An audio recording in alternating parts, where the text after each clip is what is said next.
crisp at the Cotton Bowl for a precious day in college football. The 119th Red River Rivalry. Here come the Oklahoma Sooners, 5-0 in a rebuilding year, year 2 under Brent Venables. Not thinking about the pain of last year's shutout here at the hands of the Longhorns. Underdogs today to this Texas team, also 5-0. It's a business-like team, says Steve Sarkisian. They keep their emotions in check, but they've already passed one massive test on the road this season, a resounding win over the Crimson Tide in Tuscaloosa. Ja'Tavion Sanders, number 0, looks healthy and ready. That's good news for the Longhorns fans, their talented tight end.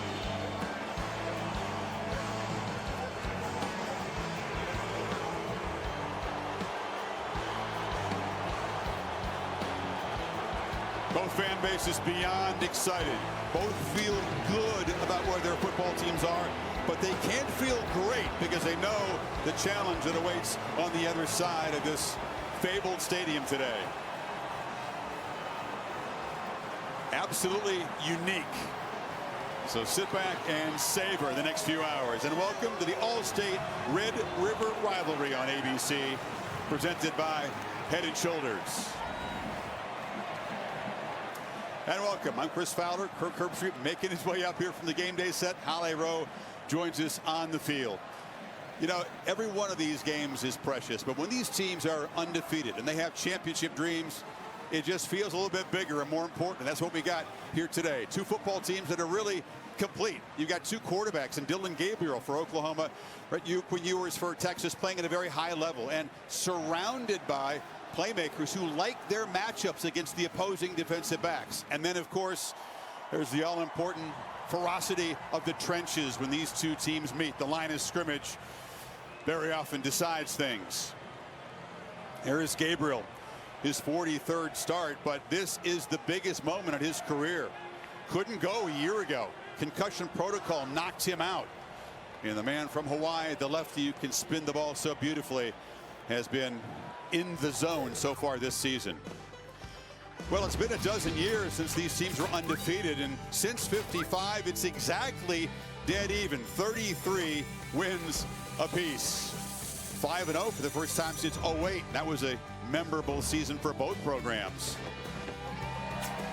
Dallas has hosted the last 95 years. This is the final chapter, of course, as Big 12 Conference are both off to the SEC next season. Halle Rowe has a ringside seat for this one. She's with Steve Sarkisian.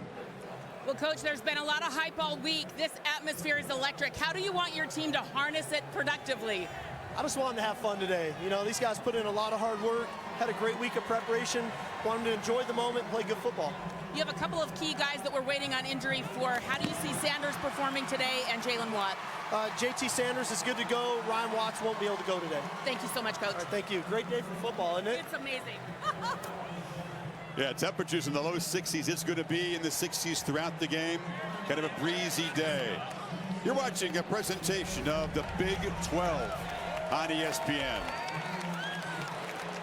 Kirk Herbstreit has made his way through the people and is up here. Pretty good time. Yeah, 153 to the elevator. Oh, we set the table a few minutes ago, Kirk, but as you know, this is, you can feel it on the field. It's one of those games where the emotional and physical fuel is overflowing for every guy. How do you not let that take over in a game this big? I give Texas an advantage there because of the experience that they have, not just this year, but this is a team that they've been through a lot. You know, think about the losses that have piled up over the last 2 or 3 years, some of the embarrassment moments that they had, and this is now a veteran team that survived that. Oklahoma in the second year with Brent Venables, this is new for them. They got embarrassed last year on this field. I think they've used that as motivation to get them ready to play and avenge that loss. What happens on this field just resonates forever in this rivalry. Moments so powerful through the years, and sometimes today keep an eye on the small moments because they can be magnified and have a huge impact on the outcome. 50-50 is always the crowd. To the left side, as you watch this, the Burnt Orange Nation. The Crimson of the Sooner Nation on the right side. OU won the toss, and Brent Venables, as he does, deferred. So Texas will get the football first.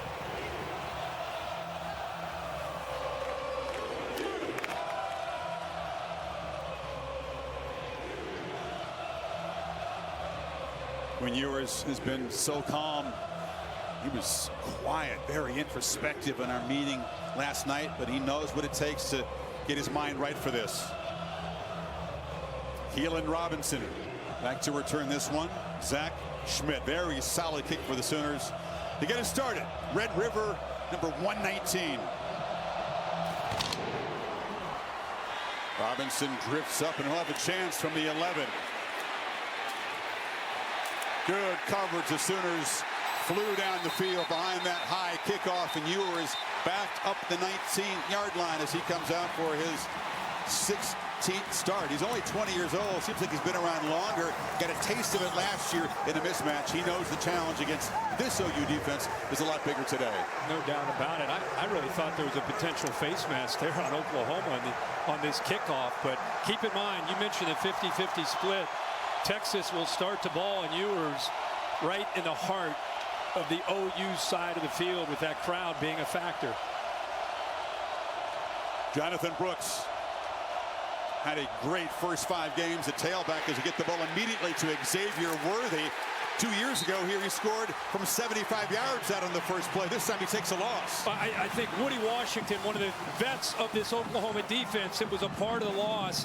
What a job of setting the tone. I know it's the first play, big deal, but it's a screen where he just throws the potential block on him by Jatavian Sanders and makes a big tackle for a loss. Both sets of DBs will be tested in coverage and in run support today. Ewers has the football, gets it out, almost threw it. He did throw a pick. Right to Gentry Williams, who jumped the route. A huge mistake for Ewers, and OU will take over in the red zone. Ewers gets confused here, Chris. He had 2 slants. Oklahoma does a good job, and what an unbelievable job by Gentry Williams jumping this route. Watch the hesitation by Ewers. He's unsure, he throws it anyway, and a heck of a job by Williams undercutting that, getting in front of Mitchell, anticipating that slant. Great job by OU's defense on these first 2 plays, and now what field position to start the game for Dillon Gabriel. Picks in back-to-back games for Williams. Marcus Major is the back to the right of Dillon Gabriel. He's got the football in the flat, gets a block on the edge from Stogner, the tight end, but Texas shuts him down. There's hopping going on out there. Dillon Gabriel, a quarterback that did not get a chance to play in this game. Second year in this system. They are going to go really fast today against Texas. Gabriel, who can run it, takes off, has some space. Actually, it's a Farooq in the backfield there, a wildcat snap, so early wrinkle here, solid gain. Yeah, Farooq, receiver here, just kind of, as you say, a little wrinkle to catch Texas off guard with the tempo. And in 3rd and 1, they hammer forward and get a 1st and goal. You know, you and I talk about this. It's much like what Tennessee was doing last year with Hendon Hooker and that Josh Heupel scheme. Very similar style with Jeff Levy. It is so fast. You practice it all week. So difficult to simulate and get ready to see it until you see it for the first time.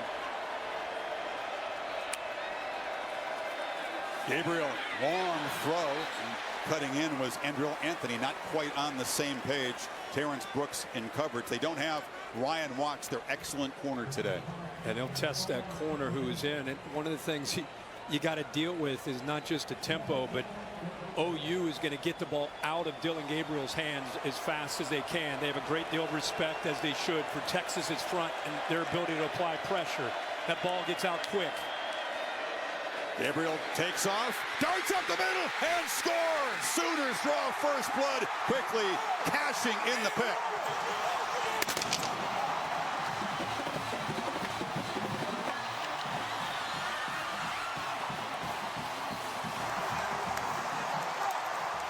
Did a really good job of selling this, and then follows his right guard.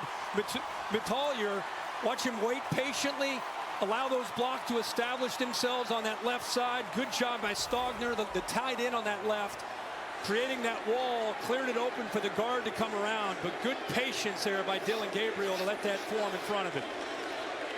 Oklahoma could not have imagined a better start. They get the takeaway, just the second pick that Ewers has thrown this season. And Gabriel takes it to the end zone for the 5th time as a runner. 4th in the last 3 games. Defense with a big interception. Remember, they were torched a year ago. They come back, get the turnover, give Dylan Gabriel great field position, and the Sooners cash in here early in Dallas. A sunny, breezy day in Dallas. Aerial coverage brought to you by Goodyear, celebrating the challenge of road games everywhere. Are you ready for the road? Goodyear, more driven.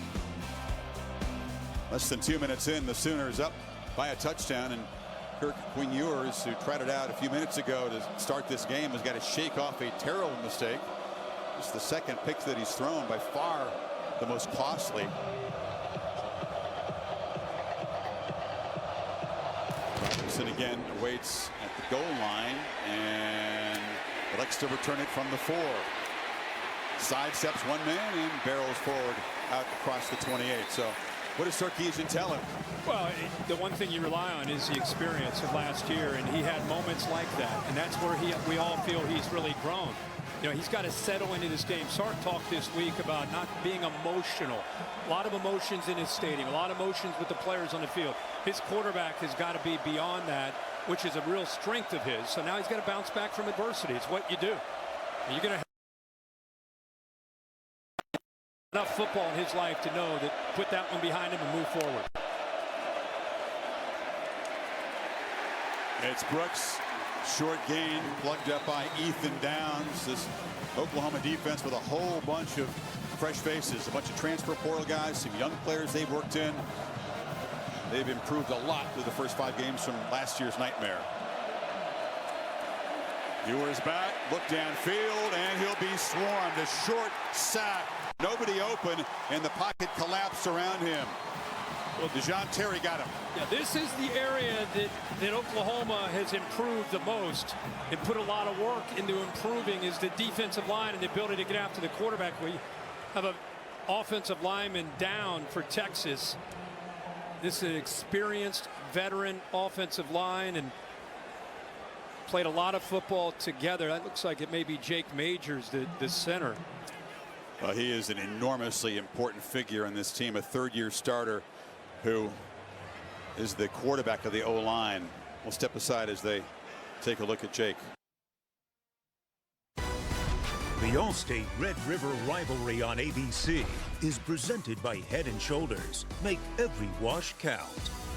In part by Allstate, you're in good hands. And Chick-fil-A, the new Honey Pepper Pimento Chicken Sandwich has arrived at Chick-fil-A. Enjoy it for a limited time. Well, here's the sack by Dejon Terry. As he fell on the back of number 65 for Texas, the center, Jake Majors, who walked slowly to the sidelines. Here's another look. And again, one of the mainstays of this offensive line, the left leg there gets rolled up on every offensive lineman's worst fear. On 3rd and 13, Ewers just flips a little fluttering pass to Brooks out of the backfield, who had too much work to do to get there. It's tackled by Danny Stutzman, the top tackler in this conference a year ago, and the Sooners get off the field with a stop.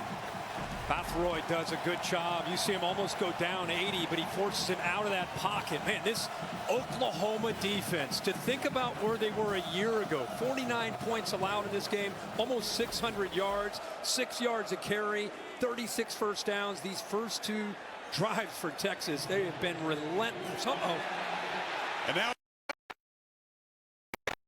tumbling down into Oklahoma territory is Jordan Whittington, the wide receiver.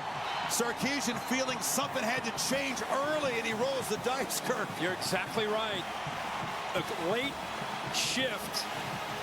Oklahoma not seeing that, so they were able to outflank them on the edge, and he's able to get the yards that he needs. You see it all the way out here. Oklahoma did not adjust. It was a late break of the huddle.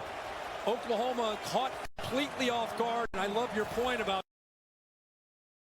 even though it's own territory, he had to do something to create a spark and a little bit of momentum.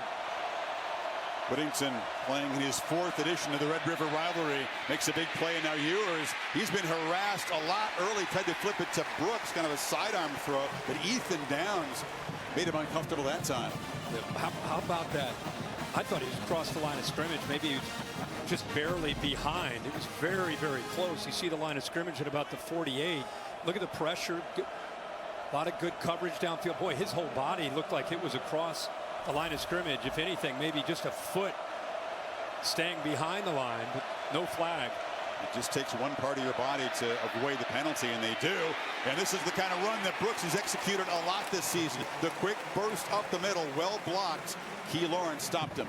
Yeah, Hayden Connor, left guard, nice little counter play here along with Gunnar Helm, and now they're showing Oklahoma some of their own medicine going fast. Sooners defense not lined up, but they close down Brooks very quickly. And he's stopped at the 40. Gentry Williams, who had the big pick, makes the tackle, and now another decision for Sarkisian. It's 4th down. Trying to catch him off guard. Oklahoma did a pretty good job again up front. Boy, that defensive line is penetrating, very active in this game. And with Majors out, Connor Robertson in. Savion Red in wildcat position. C.J. Baxter, the freshman, is to his right. And a throw across the middle, and it's caught. Complete. Sarkisian with another big gamble. Now the ball's loose at the end of the play. And it's ruled a fumble recovery by Oklahoma. Gunnar Helm, the tight end, caught the pass and then fumbled at the end. And Savion Red is known as you say, the Wildcat. He's a runner. Hasn't shown this a lot. He's a running back, but he's the defense communicating. Hey, he's in, so let's get our eyes up here. They blitz this backer.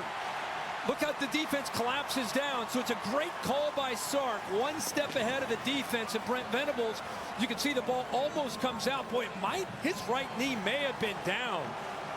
Bring in Bill LeMagne. Texas crowd reacted when they saw it on the big screen. Bill, what do you see from this play? This is an enormous call early in this game. Yeah, they're doing a review on it right now, but the knee's down.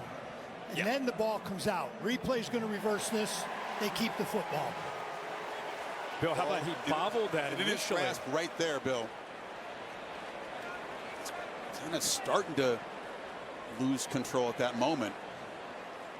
Look, he started to lose the football. They're trying to knock it out right there, but good job of showing strength to hold on to it. Now he's got it secured, and as Bill said, it's really close. It really is. It's a barn burner. And it's a barn burner. Usually go what? With the call on the field? You have to go with the call on the field.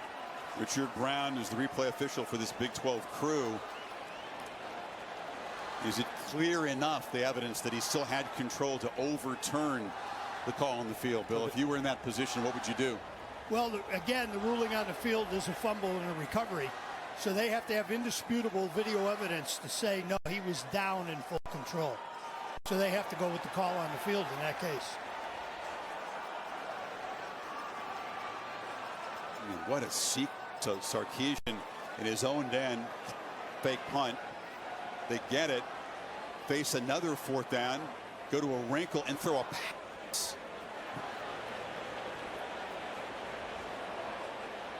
It's all going to come down to whether or not they feel that ball was slightly moving before that knee touched. Well, they review this. We apologize. We're rolling with some serious technical issues in the first minute of this broadcast. We hope our crew will do a great job, but it's a power issue, and our crew is as good as any trying to get things in terms of the cameras and microphones back up and running. The last view that I just saw from the replay booth, I've got firm control of the ball with the knee down. Okay. But you went back and forth a couple times, didn't you? That's your final verdict. Yeah, I'm going with it. Now you just saw a different shot that he feels better about. What a call this is, whichever way it goes. I mean, everything going Oklahoma's way early. The fake punt to keep the drive alive. A potential conversion here. Like I said, the ball gets punched right there by Billy Bowman. He's able to keep control of it, and then it starts to come out. But it's all about the judgment if the knee was down before it came out.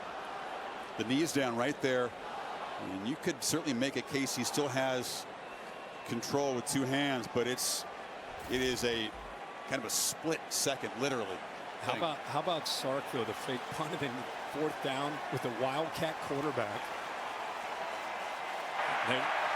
After further review, ruling on throws that the runner was down prior to the ball coming loose, and will be first down at the 14-yard line.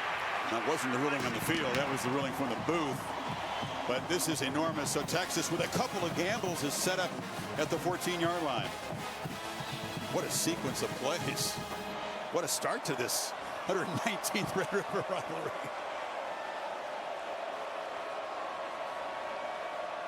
Texas working toward their crowd. Should have the benefit of a relatively quiet series as they try to tie the score here. And here's a reverse, another wrinkle on the end around as Keelan Robinson. Sark is showing a lot in this first 20 plays that he comes in scripted, and he's been off script a couple times. I think he's had to adjust, because I think what surprised him is he had a lot of respect for what Brent Venables has done through recruiting to see this defensive line. They punished him a year ago, but Brent Venables in this second year, he's got different folks to work with up front, and they are winning the line of scrimmage. Sark's forced to get the ball out away from that front. Robinson and Brooks flanking Ewers. And a throw.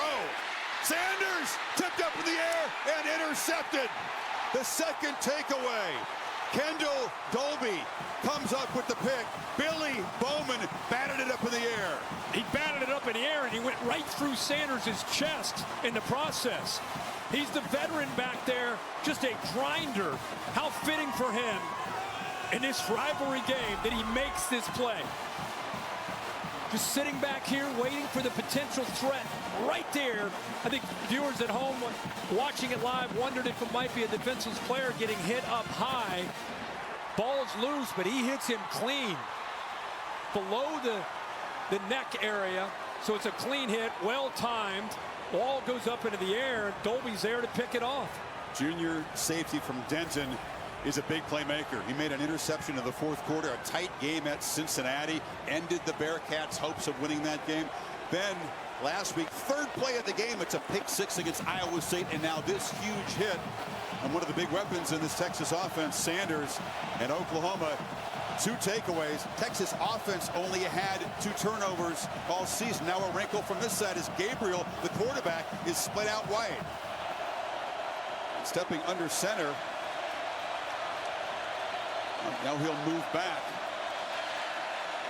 and take the pitch. It's Farooq running left. A lot of movement by the Sooners, just trying to affect the communication of Texas.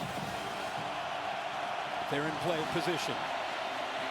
Major stutter step that'll be swallowed up from behind after a short gain. So Oklahoma backed up for this possession, and Texas defense doing a good job so far. They've created a 3rd and 13. Aaron Sorrell on that stop. And now it's super loud for Oklahoma's offense in this end. Yeah.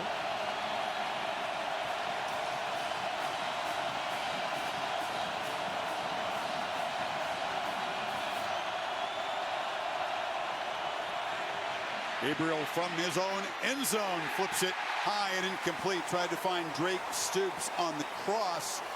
And the Longhorns force a 3-and-out. Well, when they spread you so wide horizontally, it creates great vertical seams. Look at all the space to work for Gabriel. Going to get the ball out fast, but with the blitz coming, it's just a one-on-one matchup with Stoops against Thompson. But an errant pass, never a chance there on 3rd down. Xavier Worthy waits in Oklahoma territory to receive the punt of Josh Plaster, and it's blocked, and Texas scores a touchdown. Could you ask for more wild stuff in the first few minutes of this game? Malik Muhammad is a true freshman at corner, made the play. There is a flag on the field. I think that's a celebration flag. This score will count, but probably an excessive celebration. Texas, the way this game is gone. I mean, this is vintage OU Texas. This is the Cotton Bowl. This is what it's about, right? I don't know, man. We've seen a lot of these games. I've seen very few that have started off quite like this. This is wild. He's telling him probably you could take this penalty, maybe either the kickoff or the extra point. You know, special teams, as you said, always have a way of factoring in. On the field is a touchdown. After the play, unsportsmanlike conduct. We've already seen Bowman. He's blocked 2 punts this year for Oklahoma. You figured they might have a special teams edge coming in, but look at the play by Malik Muhammad. Muhammad ends up pouncing on top of the football. Good job there by Crawford to get his hand on it. Crawford is one of the gunners. He's one of the best special teams players. Tremendous job. They kind of let him run right through. And Muhammad there to make it a touchdown and not a safety. Whoa, catch your breath here. 6 minutes in Dallas. Some wild stuff. 7 apiece. It's leading the 4th-ranked Buckeyes back to Chris and Herbie. Kevin, Dan, thank you. A lot going on this noon Eastern time window. But say that again. Wilder than what's going on here. 2 interceptions. Get a fake punt. Then at a 4th and 1 resulting in a fumble that was overturned, then a block punt for a touchdown. That's all you've missed if you're just joining us. Lefty Stone to kick it away. Farooq, who's featured in a variety of roles here in the early going, is the returner. And into the wind, he's going to have a chance from about the 14-yard line. And now a trick on the return. The ball is flipped back. And this is Petaway, and he's got the ball out near the 45-yard line. What else can happen? Well, with that unsportsmanlike penalty on Texas's bench, they end up kicking that off from their own 20. So there's a lot of room to work with for the Sooners, and another, why not? Little razzle-dazzle from both sides and big yards with Texas out of position all the way up to their own 44-yard line. So special teams from both sides impacting this game. Both coaches feeling in an adventurous mood today. Every advantage they can try to gain in a matchup that we think is pretty darn even across the board. And if it weren't for Sark and of course Jeff Banks, the special teams coach, Under further review, Texas would be down. Banks with the fake punt call on 4th and 5, and then the block punt. He's one of the best in the country. Came with Sark from Alabama. Well, we're going to bring in Bill Lamagna again because Richard Brown, the replay official, is going to look at whether or not this little pass on the kickoff return was a forward pass, which wouldn't be allowed. Bill? They're looking at the release point and then the touch point. You know, live on the field, I didn't think it was a questionable call at all, but watching it here on replay, again, it's a barn burner how tight this is. But the ball is coming forward, right? From where the receiver is. He almost has to get it to him. See, it's released right there, just across the 20. Yeah, and look where he catches it. Forward pass. Yeah. So that'll be a spot foul and a 5-yard penalty. So a spot foul from the 22 would move it to the 17 if they take it away. That's about a 45-yard difference. 44 yards, or from the 44-yard line. So if you're scoring at home, 2 Lamagna barn burners for the replay official. That's fitting. That's fitting for this game. Hey, a buddy of mine texted me and said we should call replay cheaters proof. That's one of those things that you practice it. You wonder if the coach is ever going to call it. You got to execute the timing perfectly. Farooq flipped the ball up in the air, but just a little bit too soon. After further review, the pitch was forward from the 20-yard line. Illegal forward pass. 5-yard penalty from that spot. It will be 1st and 10 from the 15. What do you make, Kirk, of both head coaches, being this adventurous this soon? Sometimes you save it, right? You wait till maybe the second half. I think these coaches realize the importance of trying to get out early. We haven't even really gotten into the flow of this game of Jeff Levy's offense and the tempo and Texas's strength, the defensive line, who's going to win the battle. We haven't even had really a chance to get into this game because there's been so much back and forth. So many unusual play calls. Say that again. So from the 15, Major is the back.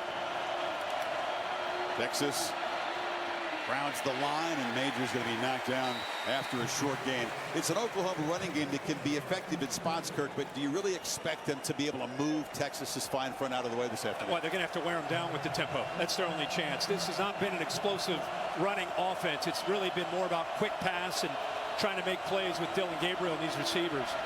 Farooq in motion, a long throw to Stoops. Got a block on the edge, and he's muscle out of bounds at about the 25-yard line. It's right near the marker. Really good block by Nick Anderson out in front of him to give him that chance to get to the first. Play fast when they move to 6. Gabriel hit as he throws. Hit from the back, and the ball falls incomplete. That was big Tavondre Sweat with an interior power move. Yeah, and that's what you expect to see from this front. Now, that's why Oklahoma wants to go fast, because they don't want to deal with that. Are you kidding me? I mean, that's a large man at 362 pounds that has some twitch, believe it or not. With one arm, he just shoved the lineman back and affected the quarterback. Gabriel escapes the pocket now. Lefty looking to make a play. 2 hands left, and he won't get there. Pursued and chased by the true freshman Anthony Hill, who made a big impact in the win at Alabama. Yeah, that was an unusual move by Dylan Gabriel. He gets back in the pocket. He kind of ducks. Could hide in there. Yeah, and he had an open receiver in the slot to his left if he was able to get the ball out quickly and Farooq. But because of the size, that's been a big emphasis with Texas. Dylan Gabriel's listed at 5'11". I don't even know if he's that tall. So not only penetrating and getting to him, but getting a push from Collins and Murphy and Sweat to just get into his view and take away those throwing lanes. Backed up in the noisy end on 3rd and 11. Tawee Walker is the back. Gabriel straight back to throw. Has time, deflected, and then caught by Anthony, but it's short of the first down. So again, they get the pressure, and that was Sweat who got his hand on the ball. I got to see what this vertical is. There's no way the big fella, he did. He got off the ground pretty nicely at 362.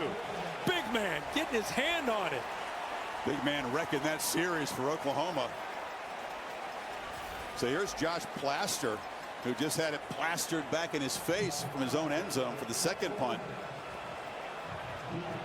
Worthy waiting at the 25 if the punter can get it off this time. Texas peels back and plays for a return. It's a very ugly line drive kick. A flag is down. It'll roll dead at the Texas 42. Wow, an adventure for the punter Plaster, a 26-yarder.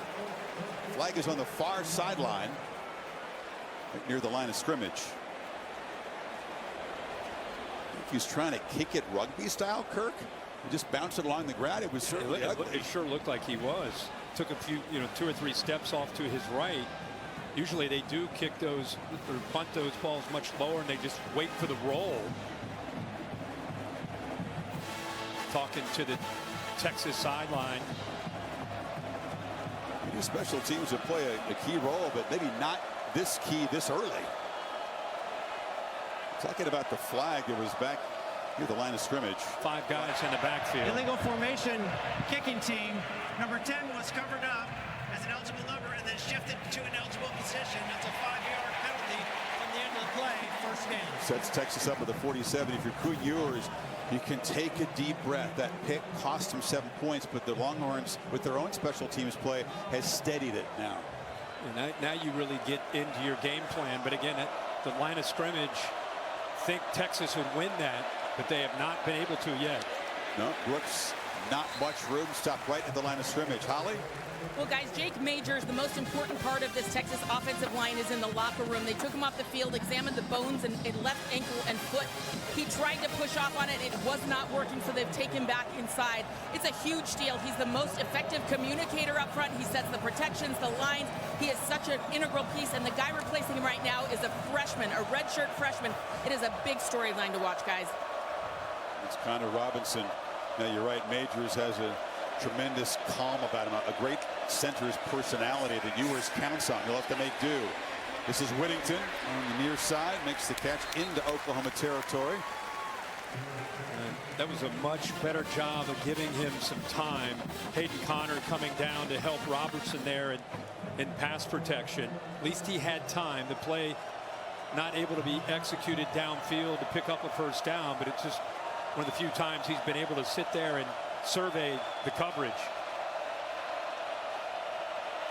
Adonai Mitchell to the left of the formation. Ewers is going to fake the pump and then dive forward, and they will move the sticks. Another tactical scramble by Ewers. Done a lot more of that this year very effectively.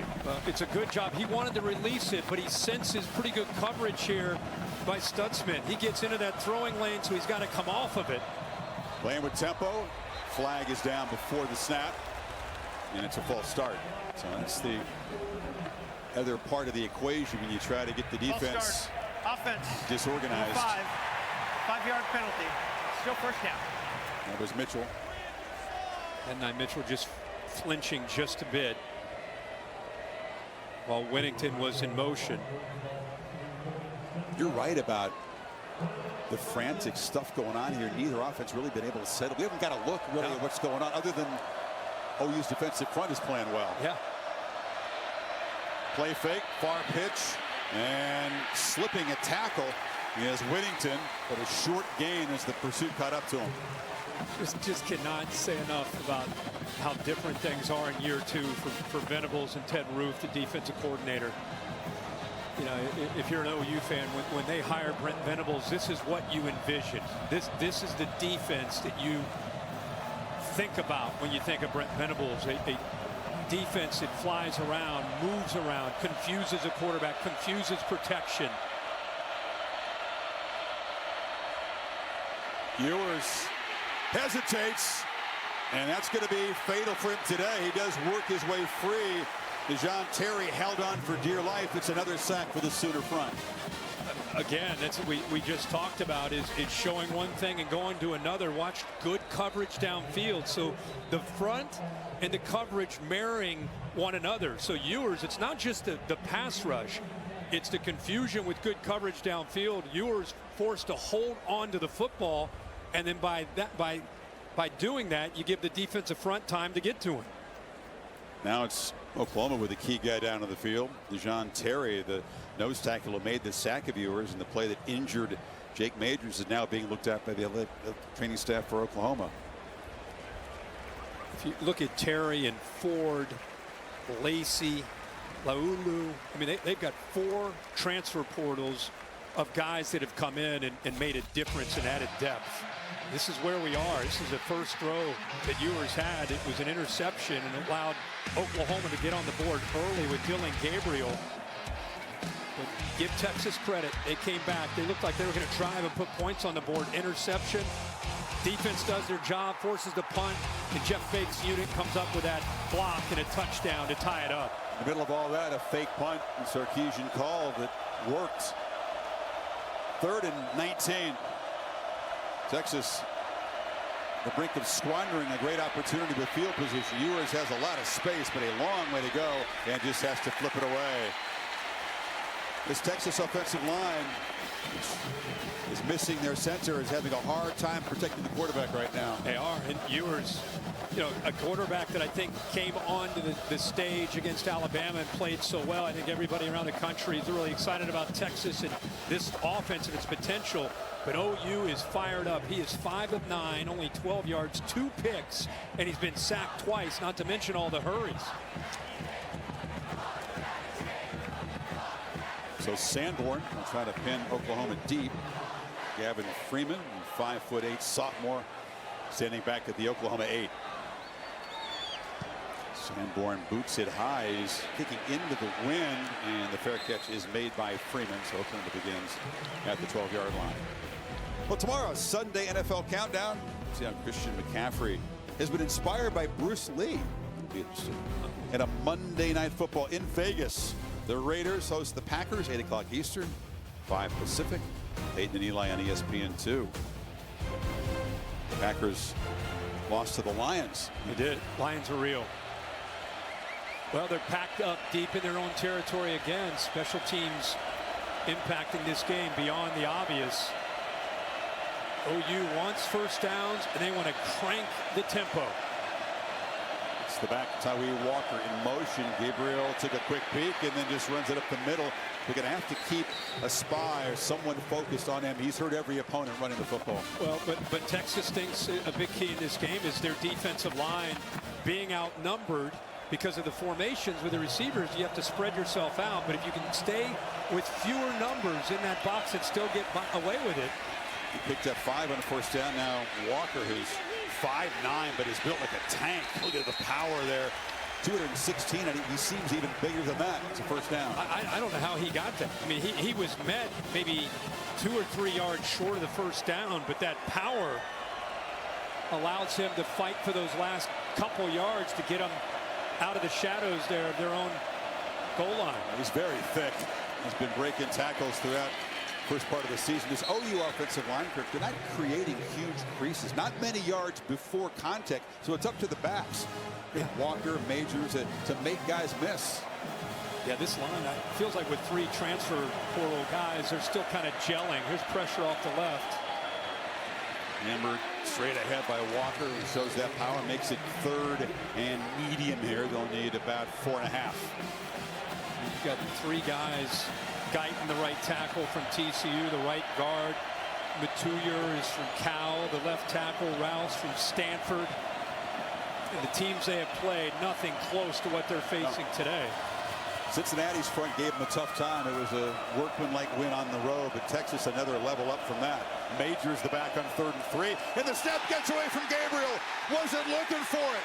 Picks it up, tries to make something happen, and just heaves it into the bench. Avoids what could have been a disastrous play. Now he's looking off to his right, setting the motion for his receivers, and the ball is snapped by Rain. Look at him, he's looking off to the right. Oh, and by the time he claps for the ball, remember where they are on the field. That's the toughest part of this stadium for this offensive line, because it's down by the horns in. What a job by Gabriel. Sense of presence of mind there to just come back and pick up the ball instead of giving up on the play. Throws it away. Second time that's happened this year. Rain not on the same page. You saw Gabriel looking at his hand as he comes off. A flag is down as Texas may have roughed Plaster, the punter. Another impactful special teams play. If it's the 15-yard variety, it's a first down. B.J. Allen got in there. What else can happen?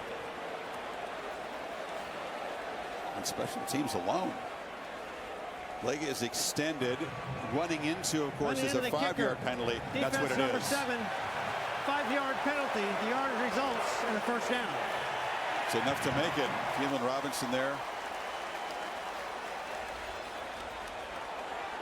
Did his best to avoid contact, but just brushed him.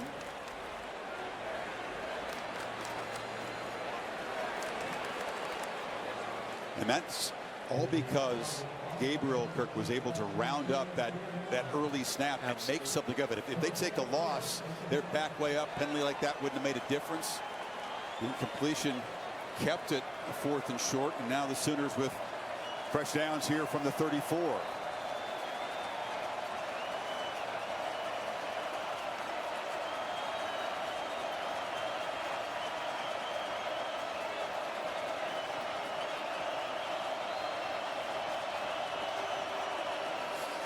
Off the play fake, Gabriel backpedals and launches downfield for Jaleel Farooq, who makes a catch at the Texas 21. He beat Jalen Catalon, the safety, our first downfield play today. Well, this is a matchup they want. Catalon is known more as a thumper, and they're able to get downfield, create that one-on-one matchup with Farooq. Nice job of locating the matchup, and Gabriel puts it out in front of him where he can run under the football. 43-yard gain. This is Walker hammering to the right. An area of big improvement this season for Gabriel, throwing the ball downfield. Doesn't matter that his hand is bleeding. That's, of course, his non-throwing hand, but got to power with the left. Got to power through. Didn't affect that deep ball very much. What a good job by Jeff Levy. That's what he does. He spreads you out horizontally to take shots vertically. Walker breaks the first tackle, but is spun down behind the line of scrimmage by Jalen Ford, the leader of this Longhorn defense, who sets the tone. One of the more instinctive linebackers you'll see in college football. Got another player down.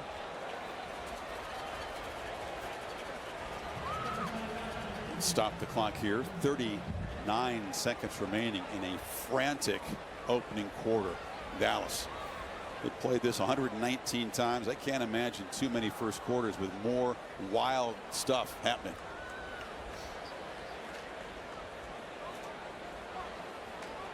Looks like it's Jalen Catalon, safety there, who just got beat deep on that ball, who's down on the field. It's 3rd and 10 for Oklahoma, so they make the deep throw, get set up in position, but now face a 3rd and long. But if you're not familiar with what Brent Venables is doing offensively, you can see Catalon is sitting up now. What he did is he hired Jeff Lebby, and Jeff Lebby is very much like you watched last year with Tennessee. Want to go tempo, want to spread you out, and want to take some shots by getting those one-on-one chances. Catalon on the tackle of Walker. You can see he kind of rolled over, and he is on his feet but limping heavily. And Derek Williams is a true freshman in Louisiana who backs him up. Talked about the importance of Majors in the offensive line. The importance of Catalon in the secondary is enormous. He's just a big playmaker. The guy who's kind of the glue back there, and now a true freshman steps in for him. So Jeff Lebby has got cooked up in this 3rd and 10. Blood in the pants of the quarterback.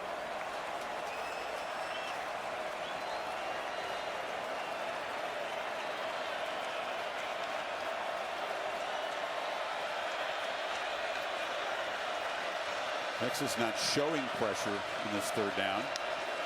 They don't bring it. Gabriel from the pocket, a long throw to the far sidelines, and a diving attempt. Anthony, does he have it in bounds? Yes, he does. You see the accuracy and the arm strength of Gabriel. And it's a long throw for any quarterback. What an accurate throw. And a heck of a job by the transfer from Michigan, Anthony, to get that left foot down. I don't know, they stop play. They're gonna maybe take a peek at this one too. The look that we just saw, unless he bobbled the ball going out of bounds. I mean, he got his foot down for sure. It's a great look at it right there. You see his left foot down. Now, did he lose control of the ball after we lose him there? Let's see if it's a better look here. That's the only thing that could prevent this from being a catch. No, it looks like he has it. What an effort. What a throw. Left foot's down. Right arm seems to have that football locked in pretty good. Yep, that's the catch. Like I said, the only thing is if he bobbled it after, but it doesn't appear that he did at all. He didn't lose control. He was more perplexed than anybody. He looked around like, they stopped that? I had that. This drives you crazy when they stopped to review, because Oklahoma's offense was cranking. They were up there ready to run a play. First down from the 11-yard line. Now Texas gets a chance to take a breather and maybe coach up Derek Williams, who's been thrown into the fire. Yeah, freshman. That's where I was going with Oklahoma's style of offense. Again, it's much like Tennessee with Hendon Hooker and what they're doing this year with Joe Melton. It's fast, fast, fast. You see Auburn, any of these teams, anytime they can slow an offense down, they'll have a guy that's, that potentially has an injury where he'll just go down, even if it's not an injury. Injury in quotes. Yes. And so you're right. They want to go as fast as they can, and things like this slow down Dylan Gabriel and the rhythm of this offense. There was a slight bobble of the ball, but he got his right toe down just before the knee hit out of bounds. So he did regain control. Wow, I didn't see any bobble. Good for you seeing that. Weird start, but now Gabriel has found some rhythm here with the deep ball and the great 3rd down completion. Walker into heavy traffic. It's just hard to move those 300-pounders in the middle. That's where the big boys. That's where the big boys are, inside there. That's tough sledding. Well.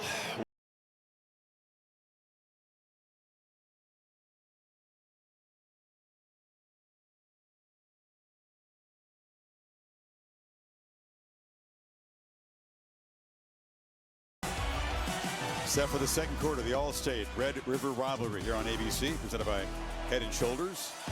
Sooners threatening here in a 7-7 game, 2nd and 9.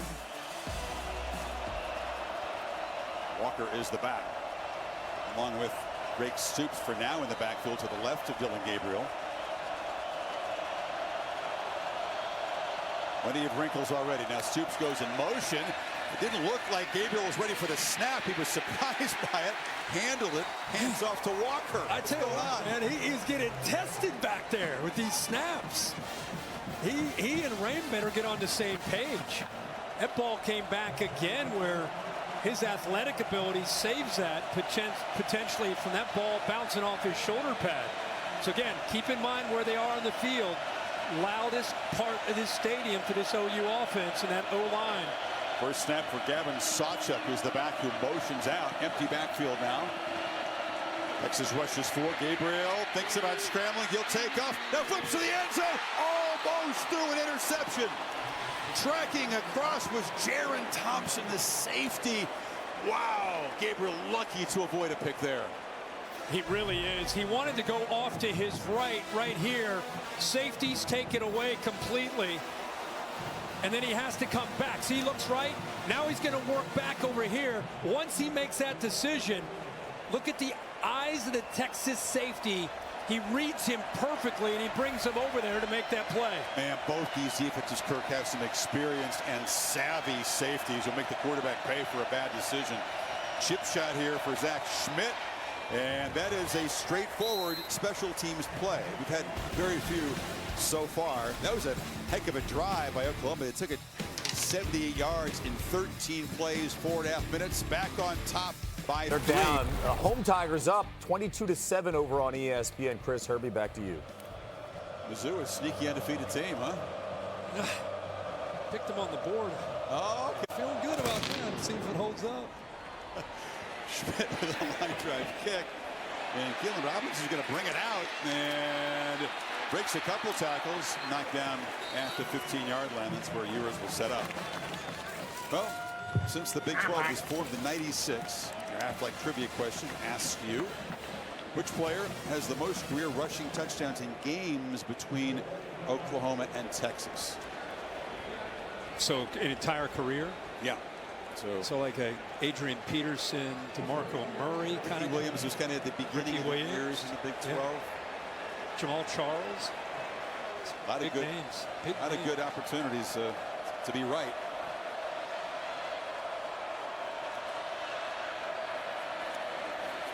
Handoff when he left is C.J. Baxter, the freshman who was the game 1 starter, but then injured his ribs and had to miss some time.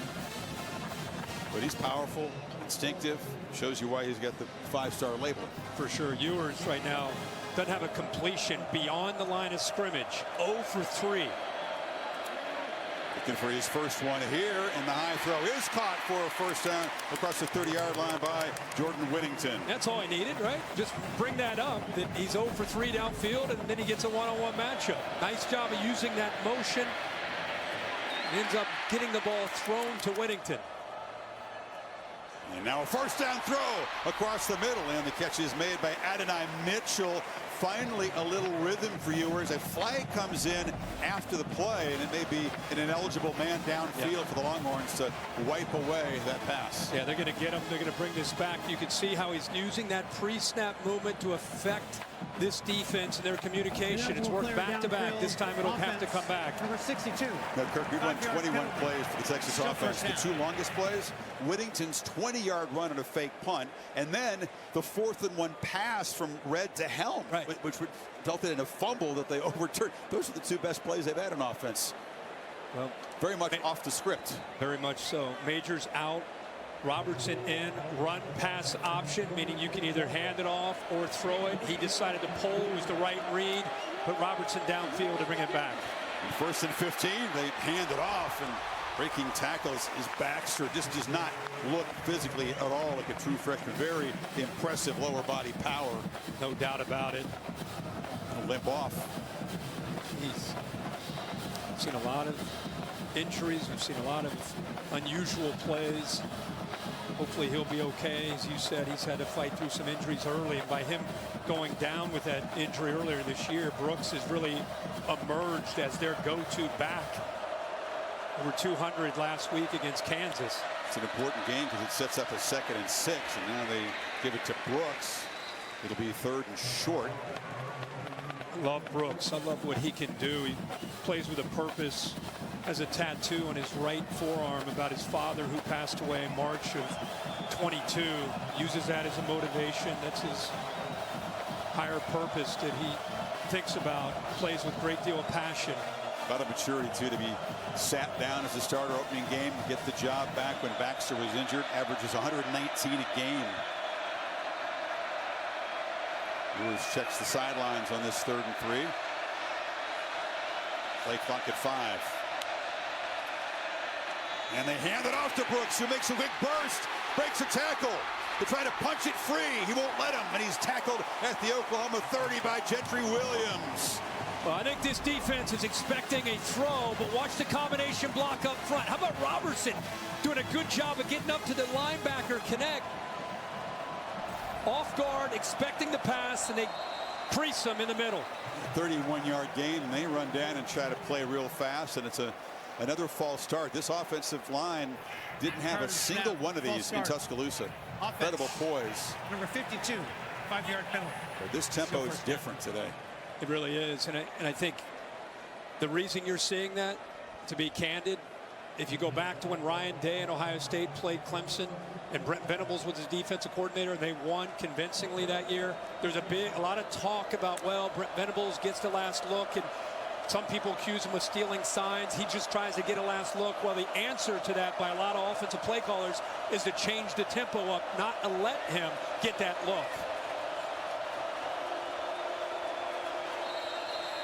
And now you have to spend a timeout. The clock was ticking down as Texas tries to keep The Allstate Red River Rivalry on ABC, presented by Head & Shoulders, is brought to you by Allstate.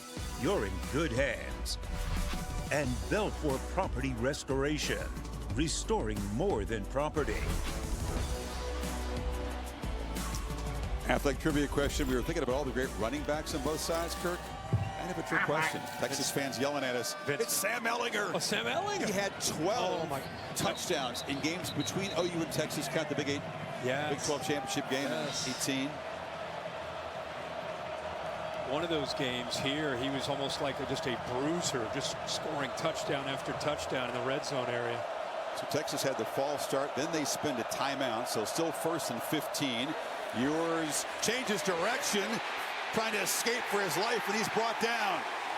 Ethan Downs got there first. It's a play they love to use, but it takes a long time to develop. Watch Laulu take this away. 8 does a good job of anticipating. They ran this exact same play a week ago against Kansas, but this time it's taken away. Lost 10 yards. Now Ewers, a long throw, catch made. Worthy gets back a big chunk of the yardage from the 2nd and 25. It'll be 3rd and manageable now inside the 30. Max protects, tight end in the back in there to help him out. And that's just a one-on-one matchup against a soft corner. Easy read, throws on rhythm and time there that time by Ewers. Gives him a shot here. Yeah, Texas subs. Oklahoma had a chance to do the same and catch their breath before this 3rd and 7. Ball out quickly, one-handed grab made by Brooks, who fights near the first down. Stutzman forced him out, and it's going to be right there at the marker. Watch this, the one hand, like you said, and then to dive to try to pick up that first down. He is short, 4th down. Yeah, but not by much. What a great effort there by Brooks. Bert Auburn, the Texas kicker's been struggling a bit by his high standards, and Sarkisian not going with the field goal here. It's about 1.5 yards that they need. Ewers on the move, flips it, touchdown! Gunnar Helm, the tight end. They turned him loose, and he makes him pay, and Texas is on top. What a call. What a call. Again, OU's eyes in the backfield on a short yardage play, 4th and 2, completely expecting that they're going to try to run this football. And once Ewers rolled out to the right, nobody picks up the tight end. And of all the tight ends in this game, you're taking a Sanders. You're not worried about Gunnar Helm. Gunnar Helm's out there to block and set the edge. First touchdown of the season, just his 4th and 5th catches today. He's figured in prominently. Here's the guy that when we caught the 4th down pass and then fumbled, but it was taken away by replay. And Texas, 85-yard drive in 9 plays to jump on top. Yeah, Gunnar Helm right here, and watch how he ends up just almost, hey guys, I'm just here to block, don't mind me. Once the quarterback rolls, look at the defense. All eyes are on the quarterback. Nobody thinks about the threat of Gunnar Helm. So Sark goes against the grain here, gets it to the 6'5", 250-pound tight end who usually is out there to block. Comes out of Cherry Creek High School. That's a powerhouse in the Denver area, and he's now got his first touchdown as a Texas Longhorn, and it's a memory for life, and it's a big moment in this game as Texas marched right down the field, and the best news for them, they get their quarterback going. Exactly. They got their quarterback going, and they got their rhythm going. I think a game within a game is Sark's play calling against Brent Venables, the adjustments, the cat and mouse game, mixing up tempo, trying not to allow Venables a chance to make those adjustments late. That'll continue throughout the game. Stone to boot it away. And this is Farooq who will wave for a fair catch. And Sooners will take over at the 25. Holly? Well, guys, Quinn Ewers redeeming himself on that last drive. He got off to a tough start with the interception, losing his center, a lot of chaos, but he's been working all season on his mental conditioning. He had a meeting on Thursday with Dr. Coughlin of Texas to make sure that his fear of failure does not rise up in this game, and he did face some failure early in this game, but on that drive, he comes to the sideline after the big touchdown, calm, composed. You wouldn't know anything's going on by the look on his face. This is something he's been working on to rebound. That's a great point, Holly. Breathing exercises, sports psychology, those are the tools at his disposal. That was a lot to bounce back from early. This is Marcus Major, works the right side. That's a pretty solid first down gain. They haven't had many on the ground. Well, you see what Jeff Levy did. He started with 4 receivers to the right, brought him all the way back to the left, and the adjustment from Texas gave him numbers back to the right to run. Longhorns really weren't lined up to defend the pass on the far side, but they hand it off to Major, who runs to this side, and it's Barron getting him down, but it's a first down. Yeah, the whole goal of Oklahoma's offense is to get the defense to look over to the sideline as the ball is being snapped. They're trying to get the call. Texas trying to avoid that against this tempo. Off the play fake, Gabriel flips it short. Major makes one man miss, is knocked down to the 45 by Anthony Hill, but this is what they say is on schedule for this offense. And he also, I love how the term, he says, we want him to create completions. Just operating within this offense. If it's a quick throw like that, stay on schedule, let us play fast. This is the slowest you'll ever see Oklahoma's offense here. How fast they're playing. 75% completion rate coming in. That would shatter the school record by Baker Mayfield as Gabriel this time plows the middle and gets nothing, so it sets up a 3rd and long 3. It was the right read. He had a chance to read that. Kind of a power play, quarterback power coming back the other way off of that play fake, but a big defensive line not letting anything get started there in the trenches. Sooners 2 for 6 on 3rd so far. Walker is the back.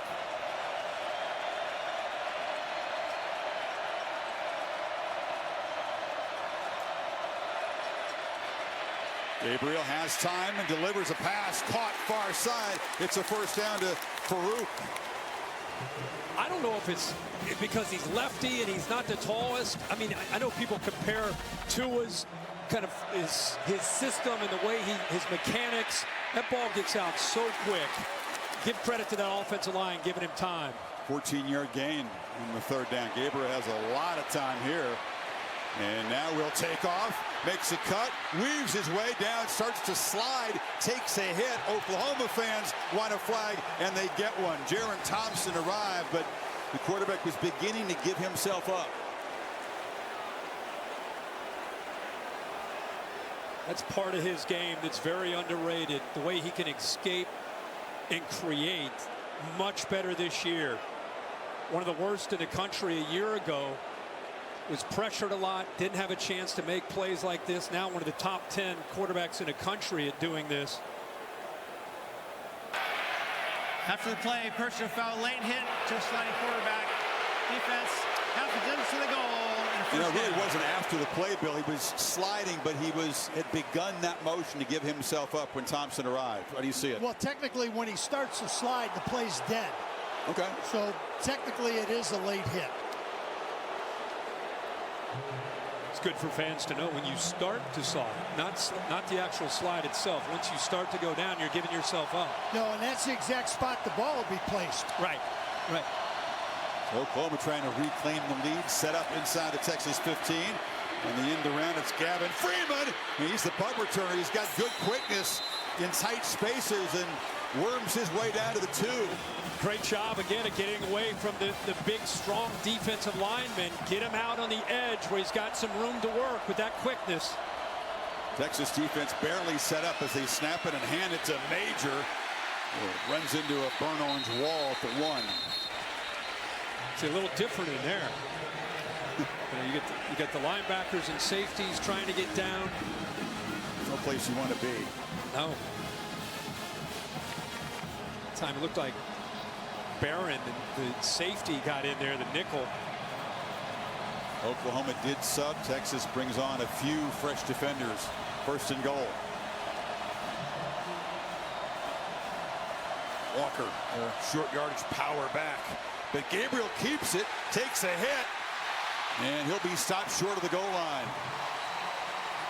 Derek Williams, true freshman, pressed into duty with Catalan out of the game. Pretty good job. He's known as a physical freshman. You can see Barron gets in there too. A lot of Longhorns, but boy, it's fun to watch Derek Williams, a 5-star with a lot of promise, being forced into duty and showing he's not just a guy that has skill. He's not afraid to get in there and thump. They were all over the quarterback that time. Gabriel already 1 rushing touchdown, but they handed to Walker this time. And he just waltzes in, standing up. Oklahoma answers the answer by Texas and reclaims the lead.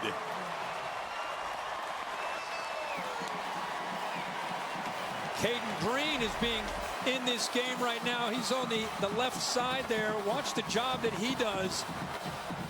70. He's a true freshman. Nice job of the double team there in the middle. The center, Rain, right guard, Metalier. They open that hole up nicely. It's the AT&T 5G clicker. Walker's 3rd touchdown run of the season. 10-play, 75-yard drive for the Sooners. Took just about 4 minutes. So it took a while with this frantic beginning, but both offenses really finding their rhythm right now. 17-14 Sooners. Beautiful day in Dallas. Goodyear providing the aerial coverage. Road tested and game ready. Are you ready for the road? Goodyear, more driven. Primetime on ABC. Notre Dame back at it. Battle Duke, and now they take on Louisville on the road. Undefeated Cardinals. Think of the last 2 games Notre Dame's had. A game that they played well enough to beat Ohio State, pulled away from them late, had to respond last week. Another emotional game, found a way to beat Duke. Now against undefeated Louisville tonight on ABC. That's 3 straight weeks. They're going to have to rally and see what they can do tonight. It'll be a good game. Well, Ewers back to work on the last drive. He was 4 for 4 for 59 in the touchdown. Yeah, finally got the ball thrown downfield. Up to that point, they'd not had a completion. This is a 3rd down and short, recognizing it. Good job of Brooks being able to get through there. He's always going to make those safeties miss. This is at 4th and 1. The motion affects the eyes. They sneak Gunnar Helm back there, and Texas offense looking like Texas offense for the first time today. Doing without Jatavian Sanders, who had the ankle problem coming in. He was targeted once. Remember, he got rocked by Billy Bowman. Play that resulted in an interception. He's not out there. And Adonai Mitchell hasn't been a factor either for this passing game. No catches, 1 target. Down the middle, it's Worthy. He's been a factor. Pass with plenty of air. They found open space and beat Key Lawrence. The jet motion affects the coverage in the back end. Watch how the safeties have to respect that. Nobody left in the middle. Ewers sees that and delivers the ball in a hurry. 39 yards, 2-back look here. It's Brooks behind the block of Robinson running to the left. You just see the beautiful play design of Steve Sarkisian, all the brain power on the other side. You've talked about defensively for Venables. What a great chess match. Again, I think that's the aspect of this game that's so much fun. Brent Venables, one of the best defensive minds in college football. The head coach still heavily involved. You can watch him. Sark wants to make sure he's giving his offense and his quarterback an advantage. Doesn't want to just line up. He's always going to have movement, making OU have to adjust. That's Worthy in motion, two-back look, and they hand it off inside there to C.J. Baxter, who's near the marker. And with those two backs, Brooks leads the way. And like I said, you're going to see Sark's response to not letting Brent Venables have a chance to make late adjustments. Either go very fast or move around with pre-snap movement. Sanders comes back into the game, which is a good sign. Oh, you got Ewers now off to the left. Yeah, Savion Red back at Wildcat quarterback on 3rd and 1. Flanked by Baxter. And it's a keeper. Makes a cut. Boom. Lowers the shoulder. Makes a first down at the 20. Red, of course, who came in and tossed a pass on 4th down before. And he's a running back. He's their 5th running back behind Robinson and Blue. So he knows what to do when he has his hands on the football. But you'll see him as their short yardage Wildcat. We already saw the throw. Just as a different wrinkle. And obviously when he keeps the ball, he knows how to pick up those yards. 2 tight ends set off to the right. Baxter in the backfield. And a whistle. And a timeout spent by Venables on defense. He senses that Texas is operating rhythm, wants to get his guys organized on the same page. 3:13 before halftime. Horns trying to reclaim the lead. Good first half so far. Back to Chris and Herbie. Big moment here. It's a red zone possession. This is where Oklahoma's defense is at its best, and Texas, Kirk, hasn't been that efficient in the red zone this season, coming in through an interception in their only red zone trip before this. Yeah, it's not like Sark's offense being 109th in the nation, a touchdown percentage in the red zone. It's an area they've really emphasized. Ewers on the move. Flag is down. Catch is made at the 9-yard line by Adonai Mitchell. It would be his first if it stands, but we'll check the marker. I think it could be defensive holding.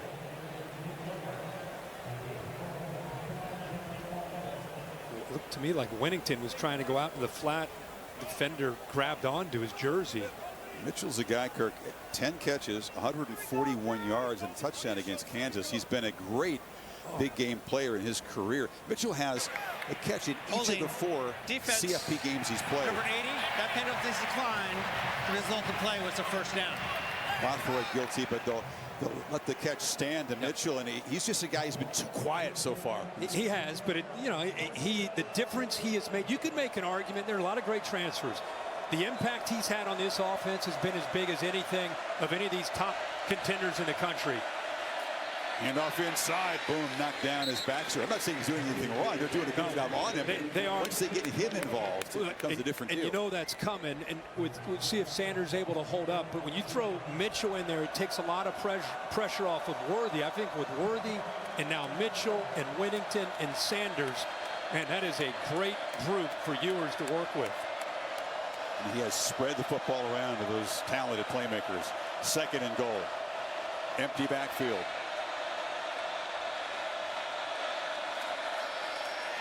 And swarming into the backfield to make the play for Oklahoma is Bothroyd. You lose 4. Who's the guy who was flagged a second ago? Yeah, but I think he saw that coming. That's a good job by Brent Venables, schooling him up and getting him ready to anticipate anytime he sees motion coming to him. Be ready for that threat, just in case they hand him that football on that fly sweep. It happens so quickly that if you don't anticipate it, that ball's around the corner. Heck of a job there by 80, the transfer from Wake Forest. Interesting here. You don't see this too often in college football in the first half, but a clock management timeout by Venables here. Minute 58 to go in the half. It's a 3rd and goal, so he wants to get the defense set, but he also, whatever happens here, wants to give Gabriel some time before halftime. Yeah, I think with your offense and how fast they can execute, how quickly they can attack, it's a smart move. This is a big sequence right now with 2 minutes to go. This 3rd and goal, you're down by 3. The way the game is gone, the way the game, it feels like it's heading. This is a points matter on every possession, right? And going back to your point about their struggles in the red zone, Sark saying we have emphasized it more this week than ever before because we want to go back to what Ewers is most comfortable with down in this area. Yeah, it's really a premium on Ewers' execution down here. Hasn't been a strong point so far this season. Brooks motions out 5 receivers. Ewers has some space, pump fakes, and is not going to fool anybody. He's dragged down to the 6 by Kanak, and it's 4th down. Well, they spread it out, went empty, create some one-on-one chances, but instead Oklahoma, they're going to sit back in more of a zone and doing a good job of keeping their eyes on Ewers Oklahoma, just in case he takes off, and Kanak is in there doing a good job almost as a spy there because of the way Ewers has taken off this year on these 3rd downs. Good job being aware of that. They expected to see more zone from Oklahoma this year. That was a well-spent timeout by Venables. They not only preserved time for their offense, they got the defense set up well. It looked like saw Sark frustrated. I don't know if he thought that was a face mask by Kanak. I know he's upset with the officials. Looks like it. No, he came down. His forearm grazed it, but the contact was on the chest. Bert Auburn is reliable. 7 of 8 from short distance. He's had a couple of misses in recent weeks from beyond 40. Normally pretty solid down here. Field goal to try to tie things up. He's got to deal with an angle. My spotter Mike Black says, Kirk, got to keep the head down. That's the technical thing here. Keep the head down if you're a kicker when you deal with an angle like this from the hash mark. So we'll see if he does it. He can't help himself. No, he loves it. He's got a stopwatch out. He's ready. It's a 25-yarder to tie this up at 17.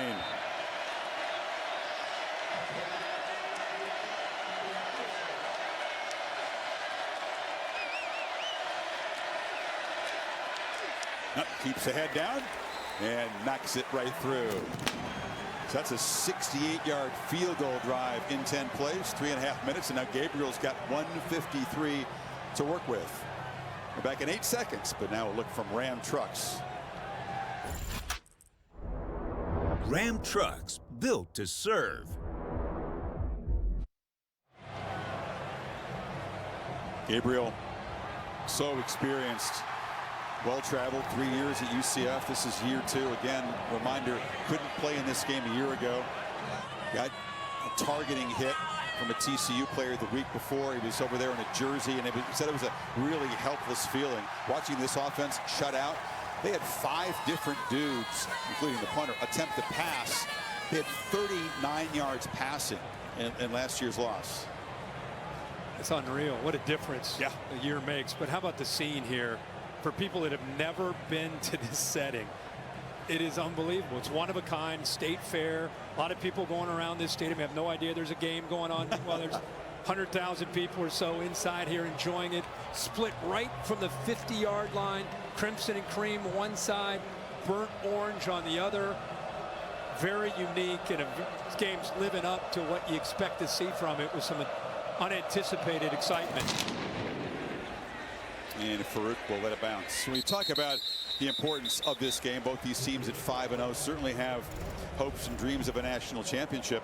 This is the chance to reach the playoff, to get in the 4-team bracket. You can see that no matter which team wins, 72% for Oklahoma, 73% for Texas, they'll both be very likely favored in the remainder of their games. Could be the first of 2 meetings. 20 miles to the west is the conference championship game. Not to say, that they're going to get tested and maybe meet again in the conference championship, but the springboard that this can give you, the confidence that this can give you.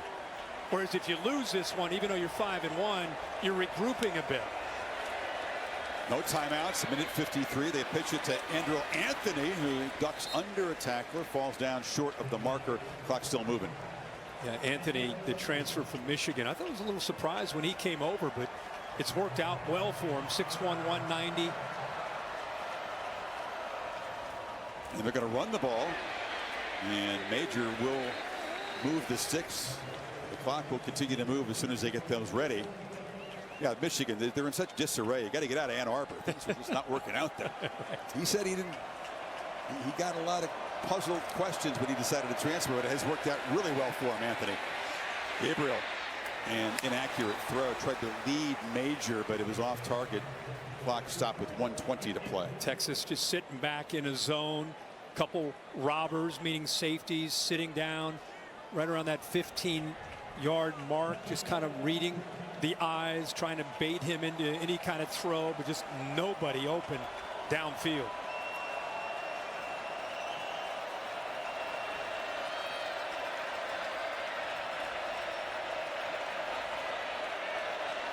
Gabriel patient, checks the sideline.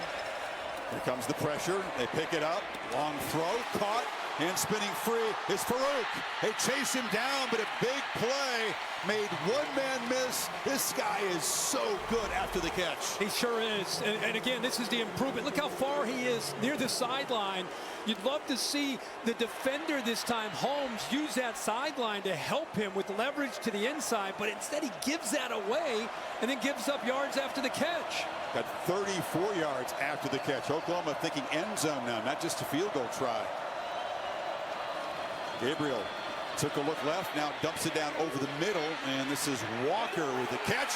Breaks free again. You can't get this dude down. He is so powerful. Another first down at the 16. Gavin Holmes having a tough go out there. Just take completions. That's what you do in this offense. You're right. He is a handful to bring down. Lower body strength. You never can assume you got him. Texas trying to rotate bodies. Go back to Brent Venables using those timeouts. This is why he did. He has a lot of confidence in it, how quickly they execute, and the fact that Dillon Gabriel has such a great handle. Look at this. Still a minute to go. They're inside the 20. Only taking 52 seconds to get this close, and they'll run the ball again with Major. Murphy wraps him up. If you're going to run it, you do have to have a little urgency between plays. Yeah, and again, I think it speaks volumes about how fast they go, that they're not panicking. They're not going recklessly fast. Anthony off to the left, and there is a whistle and a flag. Yeah, right guard, actually right tackle moved. Guyton. It's been a really clean first half for the Longhorns, or for the Sooners. The Longhorns have had 6 penalties. That's just the 3rd for Oklahoma. This false start's going to be a potential 10-second runoff because the clock was running. False start, offense, number 60, 5-yard penalty. Still second down. This foul also includes a 10-second runoff. Please set the game clock to 30 seconds. And the clock will start with my signal. So that suddenly changes the complexion a little bit without that timeout. They're down to 30 seconds suddenly.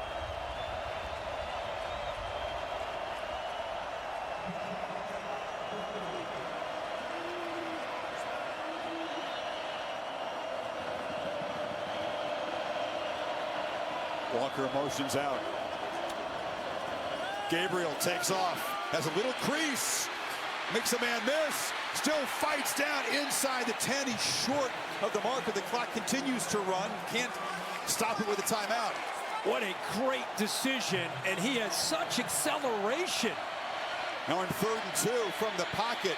Backpedaling, a survey, time running out. The ball is incomplete at the 1-yard line with 2 seconds to go. Very nearly, Kirk, took too much time back there. And the ball's dropped. He walks into the end zone. He's had such a great half here. Walker's shown what he can do, running the football, catching the ball. I just think he started to think about where to go. The fact that he's going to go score a touchdown here in the Red River rivalry. He just didn't look that in. That's the goal line. He walks in. Jalen Ford had lost him, so Oklahoma will settle for a 26-yard attempt from Schmidt, and a timeout is taken. Yeah, there were a couple things in play. Yeah, if he catches it, he walks in, but also Gabriel, if he'd hesitate a little bit longer, you could come up empty. A 10-second runoff for the 5-yard penalty proved to be crucial. It changed things on this last drive. He looks out to the right. Not there. Look at the blocks downfield. It's almost like he either had the option to throw it quickly or a quarterback draw. He ends up running the football the very next play. You got the matchup. You got what you want. Creating once again. Off schedule by Gabriel once again. You don't think these points are important? In this Red River rivalry, the team leading at half has won 10 of the last 12 games in this series. So pretty big deal. And OU does get the ball to start the second half. Last year's 49-zip blowout was an aberration. Before that, the last 8 had been one-score football games. Feels like we're definitely heading there today.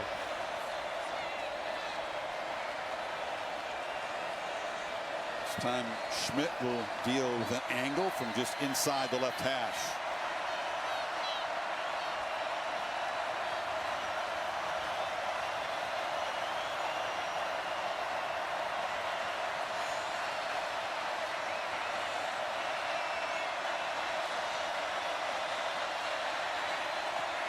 Right through.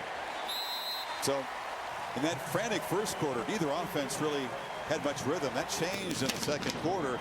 23 combined points, and Oklahoma trots up the tunnel with a 20-17 lead at the break of the 119th Red River rivalry. Everything you hope for and what you expect when these two teams get together. And here's Holly with Brent Venables. Well, Coach, the start of this game was so chaotic. How do you feel like your team finally was able to settle into some kind of rhythm? Yeah, I say embrace the chaos. You know, we talked about that a lot. And, you know, pressure's a privilege. Chaos is what this game's all about, always has been. But you want to have poise under pressure. And I thought for the most part we did. We gave up a couple of drives there in the second quarter. I thought they got some momentum back. But a really great drive there. You'd love to have converted there and made that a touchdown, but a great job by Zach, the middle 8, sitting in a solid position there, and again, getting the ball back into the third quarter. Thank you so much, Coach. Appreciate you. Yeah, you bet. Thoughtful, analytical, and thorough at the end of the first half is Brent Venables. Embrace the chaos. Pressure is a privilege. All the catchphrases coming out here. The State Farm halftime report is coming up after these messages. Hope you're ready for more in the second half. The All-State Red River rivalry on ABC. Presented by Head & Shoulders. This presentation of the Big 12 on ESPN. Final chapter of this great rivalry in this conference. Wow, what an eventful first half. Back and forth. Oklahoma's going to get the ball to start the second half, and maybe we'll get a chance to see these two quarterbacks and offenses build on what they did in the second quarter, because Gabriel's going to get the ball, and the guy who has a deep connection and trust with Jeff Lebby, his play caller. We've seen that kind of on display as this game has kind of gotten going. Yeah, it took a little bit for the kind of the flow of the game to settle in, just because there were so many different things with the special teams. But now we're starting to get there. And I'll tell you, Dylan Gabriel's legs are a major factor for Texas. You know, something that they've got to come up with some answers. And I think he was able to maneuver around and keep a lot of plays alive. Think about him, you think of a quick delivery, getting the ball out, great understanding of Levy's scheme. But he has shown this year, and really a lot of his career, that you better account for him when he takes off and creates. And the guy is starting his 43rd game in a row, by the way, unable to play a year ago and making the most of this chance. Stone's kickoff is deep. Holly, what do you have? Well, just caught up with Steve Sarkisian, and two of his most important offensive players are very limited for this second half. Center Jake Majors is emergency-only usage with a left ankle injury. Jatavion Sanders, their do-everything tight end, is very limited, and we will not see much of him. So how they respond from that is a huge factor right now. He did feel like they gained some rhythm offensively. He said, I wish we would have executed better. And when I asked him if we'd see more trickeration in the second half, he gave me a big smile. Oh, Holly, you know me. I like to have fun. Gabriel, little option look. Major on the edge is dragged down after a short gain by Sorrell. Not to mention, you mentioned injuries on the offensive side, but with Catalan still out, Derek Williams, too, is in this game as a true freshman and very capable of making plays. Farooq's in the backfield. He's got it. Speedy around the edge, and it's a first down. Oklahoma starting fast. That direct snap to him, we saw it in the first half, and because he gets around the edge so much faster with the direct snap, they're able to seal the edge. And nice to see Drake Stoops, who's such a physical slot receiver, out front there leading the way. Play fake. Gabriel makes a long throw to the near sideline and a hands catch across the 40-yard line. Looks like it's Andrew Anthony. He's got a strong arm. You know, he can deliver the ball. Doesn't his mechanics, I know he's from Hawaii, he's left-handed, not the tallest. His mannerisms, the way he moves around, does remind you of Tua. Absolutely. Marcus Mariota is the guy that really inspired Gabriel the most as a young guy in Hawaii. Heard that Heisman Trophy speech when he reached out to all the Polynesian kids, telling them to dream big, and he did. Flips short of the middle. Stogner reaches out a big hand, makes the catch, and he's wrestled down by a bunch of Longhorns, including Jalen Ford, but a first down near midfield. Close to a hold there, but they did not call it in the right guard. There was some penetration off on the right side. Good job by Byron Murphy getting in there, but Collier ended up, I thought they were going to call it. They let it go, and nice throw there by Gabriel.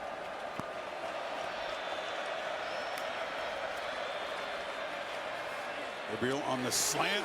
Nice catch made by Stoops and serenaded, as he always is when he touches the ball, by the crowd here, the son of the legend. Absolutely. And he's out there because he's a great football player, not because of his dad.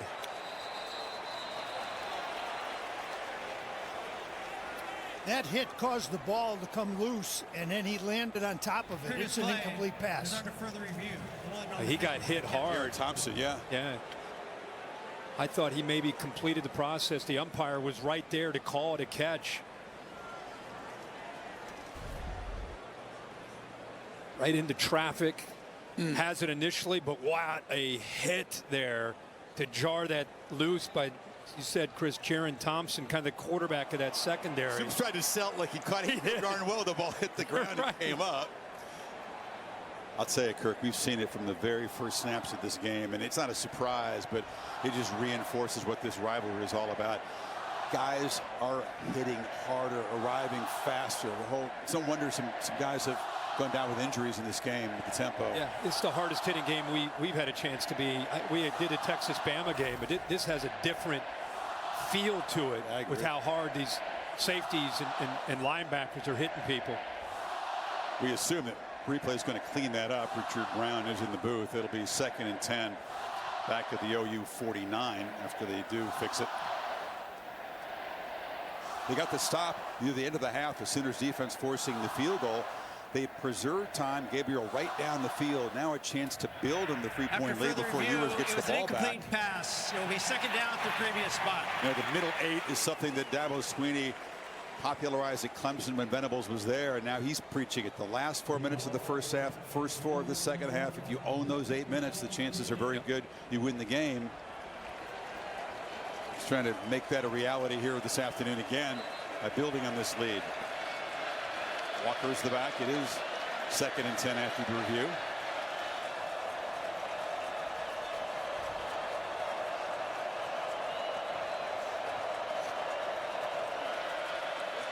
Walker makes his way again. Hard to bring him down, and Anthony Hill just I'm not going to do anything but wrap you up and body slam you. That is some strength by the freshman. It is some strength, but it's a good push by OU's offensive line. The key to this game for Texas was their defensive line being difference makers. On 3rd and 2, they flip it to Stoops, who reaches back, makes the catch, and they move to 6 to the 37. They slid him right out of the backfield. Set up a nice pick or kind of a rub there by Farooq off the right. Stoops getting up talking. Gabriel, long throw near side. Anthony spins free of one tackler, wrestled down at the 25. Another first down. What those wide throws like that in this offense, not only is it a great completion in a first down, but it really stretches the Texas defense horizontally. Eventually gives you a chance to take some shots to Farooq downfield and other receivers downfield. Off the fake, Gabriel across the middle, and then Stogner, the tight end, knocked down at the 14. I like how Jeff Levy says it. It goes back to the days of Art Wiles and Baylor. Make them defend every blade of grass on the field. And that's the theory, because you look at the formations, you look at how they attack out on the perimeter, makes you have to respect things out wide, and then they gut you into the middle. Keeper. Gabriel follows a block and now skips out of bounds at the 8-yard line. And as a defender, you don't know if it's coming or going. When the ball's getting thrown quickly outside and you're going tempo and they take vertical shots and the quarterback's running off of a fake, it's a lot to deal with. 2 backs in the backfield. Hand it off to Walker, who plows ahead. It's 1st and goal, OU. I think the secret sauce to this offense, there's offenses around the country, there's about 5 or 6 of them that run this style. When the quarterback's involved in the run game, it makes it almost impossible to throw, to deal with a quarterback that can run and throw. Two-back look again. Soup's just a decoy, and they run Walker down to the 1. Yeah, that was the same look where they threw him the ball out in the flat. He has the option to pull that and flip it out to Stoops, or give it a time he decides to give it. It came very close to punching that in. They'll huddle up here, but no substitutions, so Texas unable to get fresh bodies on for this 2nd and goal play.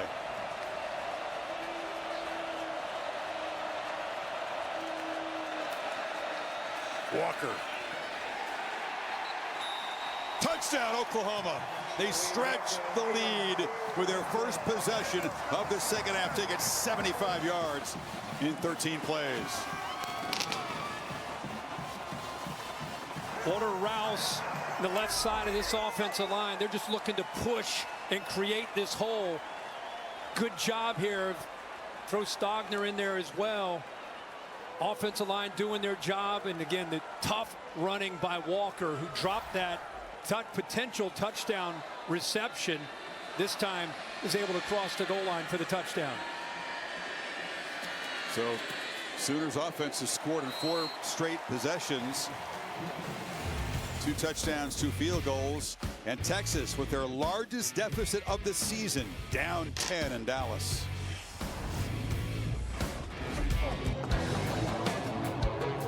And what a difference last year. Of course, Gabriel unable to play.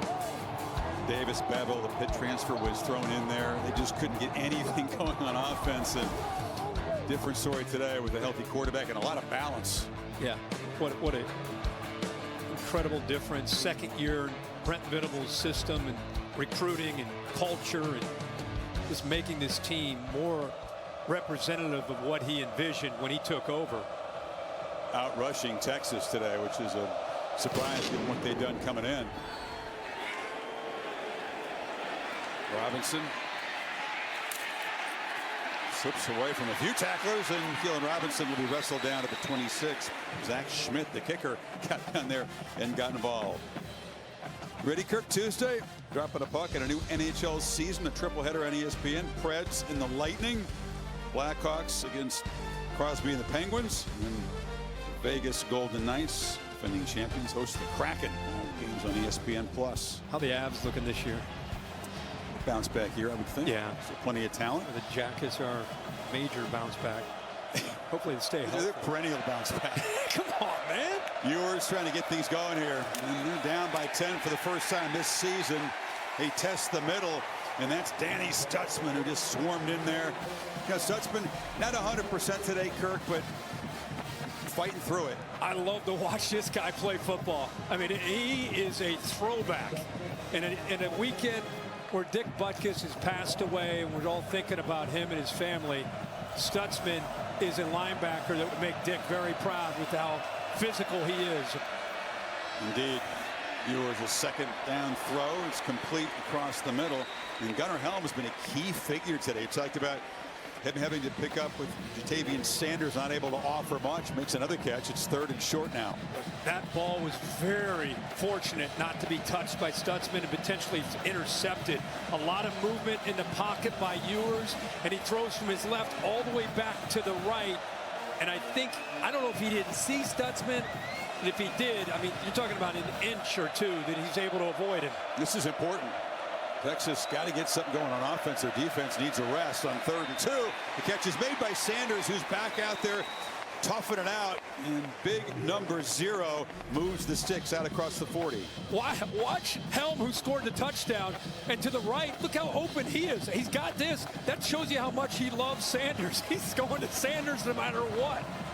Sanders throws a block there, but not enough to protect the quarterback for long. Ethan Downs has been big off the edge. We wondered, is there an elite pass rusher in this game? There really wasn't coming in, but Downs has made a big impact today. He sure did. And that's a tough block there for Sanders, who's coming over from the right over to the left. And I'll tell you what's impressive there is Downs worked through first the tight end, Gunnar Helm, and then eventually Sanders coming over there. 4th sack allowed by this Longhorn offensive line. Suddenly it's 2nd and 16. Screen. And they get a few yards, about 5 of it back. It's Whittington. Sark trying to find a way to slow down this front. They are really aggressive, doing a really good job of disrupting things, playing with a lot of confidence with this 10-point lead. See if they come after Ewers here. 3rd down and 12. They bring the pressure. Ewers steps up, thinks about running. He'll take off. No way he's going to get there. Lost the ball. It comes loose, still rolling around, and Oklahoma has it. Gentry Williams had an early pick. Now he's got a fumble recovery right at midfield. Peyton Bowen, the true freshman, causes that with a major hit. This guy's a true freshman. This is what you fear when a quarterback takes off. Keeping the ball in tight, he did. But the freshman, who they say is a superstar in the making, comes up, unloads into Ewers, and knocks that ball loose. Made an impact first as a special teamer. Bowen has blocked 2 punts this season. Now he forces the 3rd turnover by Ewers today. The 2 early picks, and then when he had gotten a rhythm, gotten going, the fumble. And now this is a big moment for the Texas defense. Sudden change, plus territory. We're actually right at the 50. Does Levy roll the dice here, try to create one-on-one, and maybe take a shot downfield? They've got a fleet of speedsters on the field to work with. They fake it to Walker.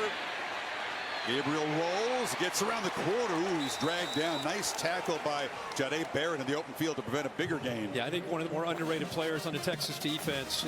Good effort. He chased that all the way from the backside, showed his speed. One of the leaders when you get really close to this team. I like how he plays with a bit of a chip on his shoulder.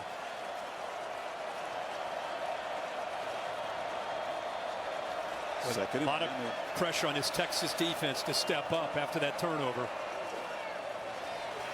Gabriel has a lot of time, checks it down, and the catch is made in traffic by Walker. So it's going to be 3rd down and long. Jalen Ford right there to make the stop. See if they slow the tempo a bit here. Yeah. Texas sitting back here on these first couple plays, more zone, trying to keep things in front, trying to make Gabriel have to hold on to the football. Let's see if they elect to dial it up here. They're going to bring in Anthony Hill. You see him as a pass rusher. Got him up the top. Gabriel gets the ball out in a hurry. It's incomplete. Tried to find Andrew Anthony on the slant. Terrence Brooks broke it up, and that is an enormous stop for a defense down 10 off the turnover. It didn't impact the play, but just to give you an idea, Kwiatkowski, the defensive coordinator, I just said they sat back a little more conservative first 2 plays. That time they sensed this point in the game down 10. They wanted to try to apply pressure, even though Gabriel got the ball out quickly. Heck of a job by the Horns D. Get that 3 and out after the turnover by Ewers. They bring in their specialists in these situations. Luke Elzinga, the Central Michigan transferred punter, and he's the best at knocking the ball deep. And Texas, fair catch there. Worthy chose to take the ball at the 5-yard line. So Horns defense gets a stop, but the Sooners still up by 10 here at the Texas State Fair, where there is no shortage of food options. Get you a corny dog. The All-State Red River Rivalry on ABC, presented by Head & Shoulders, is brought to you by Ram Trucks, America's best light-duty pickup for new vehicle quality. The golden hat awaits the winners. I love that piece of tradition here. Some guys wear it better than others. Taco Bell Live Más Student Section of the Year contest. You can download the Taco Bell app to learn more. Well, Texas offense operating from their end of the field should have cooperation from the home crowd, but this Oklahoma defense, Kirk, as you said, they are operating with a lot of confidence and bringing serious pressure on the quarterback. Try to mitigate that with the running game, but off the edge. It's a nice play there made. Doing a good job. Kelly. A lot of movement. A lot of rotating of bodies, staying fresh up front. Ewers right now, you know, when you're backed up at your own 5-yard line, you're just trying to get a first down and get out of there. But they're going to at some point have to stretch this defense. They're just attacking too much downfield or downhill, causing a lot of problems against the run game, the short pass game. Ewers from the end zone does try to stretch the field, and wide open is Xavier Worthy on the edge. He got away from Woody Washington. Yeah, I mean, I'm sure Sark's sensing and feeling what we're talking about is they're taking away everything underneath and they're collapsing down. At some point, you got to make them pay for that by getting the ball thrown downfield and stretching things downfield. Fourth catch for Worthy, worth 81 yards. Ewers pressured, harassed, and flushed immediately, and delivers the outlet throw to Gunnar Helm, has become a big part of things this afternoon. Boy, heck of a job here, just somehow getting away from this pressure right here in the middle. I mean, remember, without your leader, Lee Majors inside there, Kelly able to get in there in a hurry. And off, running right. Brooks makes a cut, bangs into Oklahoma territory. Crucial possession for the Longhorns to try to get momentum turned back their way. It's nice to see 24, if you're a Texas fan, just have a little bit of space to work with. If he gets one-on-one with a defensive back, he's going to make you miss. That time he made a couple defensive backs miss. Gentry Williams along with Reggie Pearson both whiffing, trying to tackle number 24. 19-yard gain. Ewers has a lot of time, which hasn't happened very often today, and delivers a long throw on the far side. Adonai Mitchell makes the catch, and they pick up 6 on first down. Yeah, good job up front. Offensive line that time, as you said, haven't seen him have that kind of time very much. And it's nice to see Mitchell get his hands on the football. Brooks makes a cut, as he does so often, just finds room in the middle, falls forward, another first down. This looks like more of what you'd expect. You know, they're buried inside their own 5-yard line, and that big throw to Worthy seemed to really ignite this drive, and now they got a little bit of rhythm and momentum here. Off the play fake, Ewers checks it down. Brooks again makes a man miss, shows the strength, and he's down near the marker. Billy Bowman eventually brought him down. Just get him the ball in space. He's going to come out of the backfield, and again, this defense, watch the backers sink. They want to make sure everything downfield, the threat of Mitchell. So that's okay. Let's make them miss.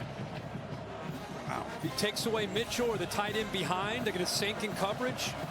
I love that Ewers made a quick decision, just got the ball out quickly. Backs are in to give Brooks a breather, and the young fellow's going to be swarmed behind the line. DeJohn Terry, who had been out of the game, is back in, making the play. He's the Tennessee transfer, 5th-year guy.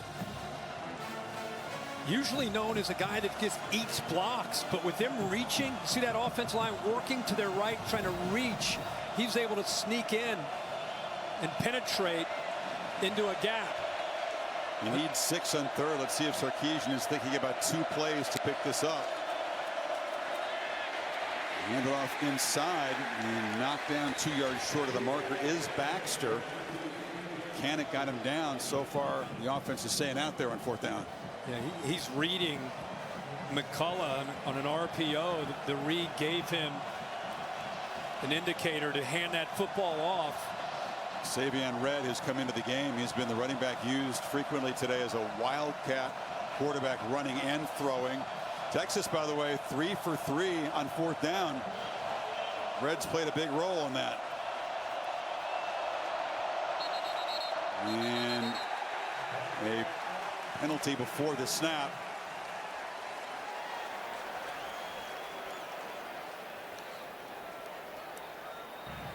False start. Offense. Number 62. 5-yard penalty. Still 4th down. He makes it 4th and 8, and that'll change Sarkisian's thinking as the field goal team trots out. Yeah, it's on the center.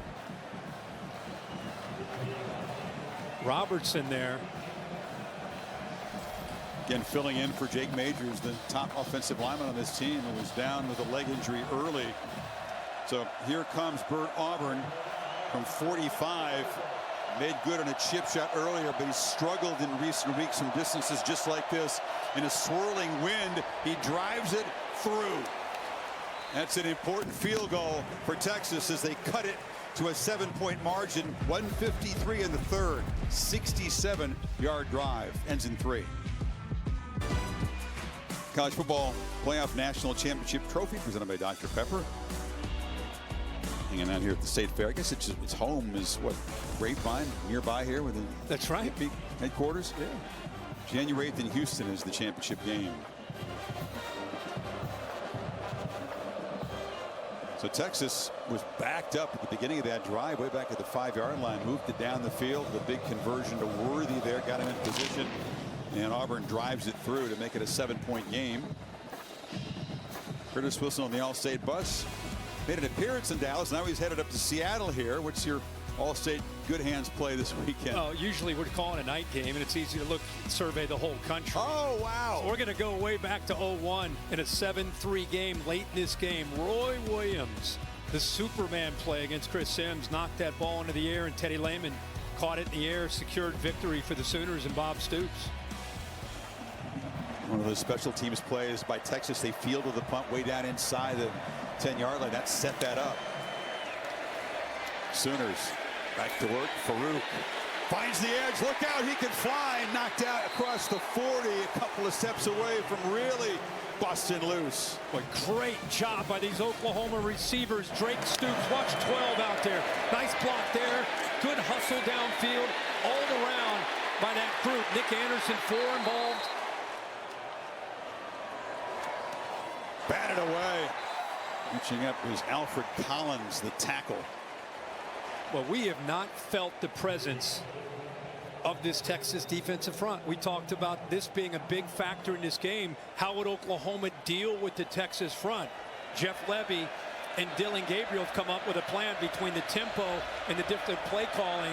They have slowed down the front that time, knocked down by Collins. 1 sack by the Longhorns. They've affected Gabriel a few times, but not enough. It shows some pressure here. Gabriel has time, and it's batted down again. That time it was Anthony Hill, so back-to-back bat downs. Sets up a 3rd and 10. Actually, he does a really good job here.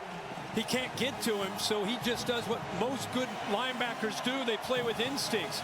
Eyes on the ball. I can't get to him. The ball's going to be out too quickly, so it's 6-3. He almost not only knocked that down, he timed it so well. I wouldn't have been shocked if he came down with an interception. 4 of 10 are the Sooners on 3rd down.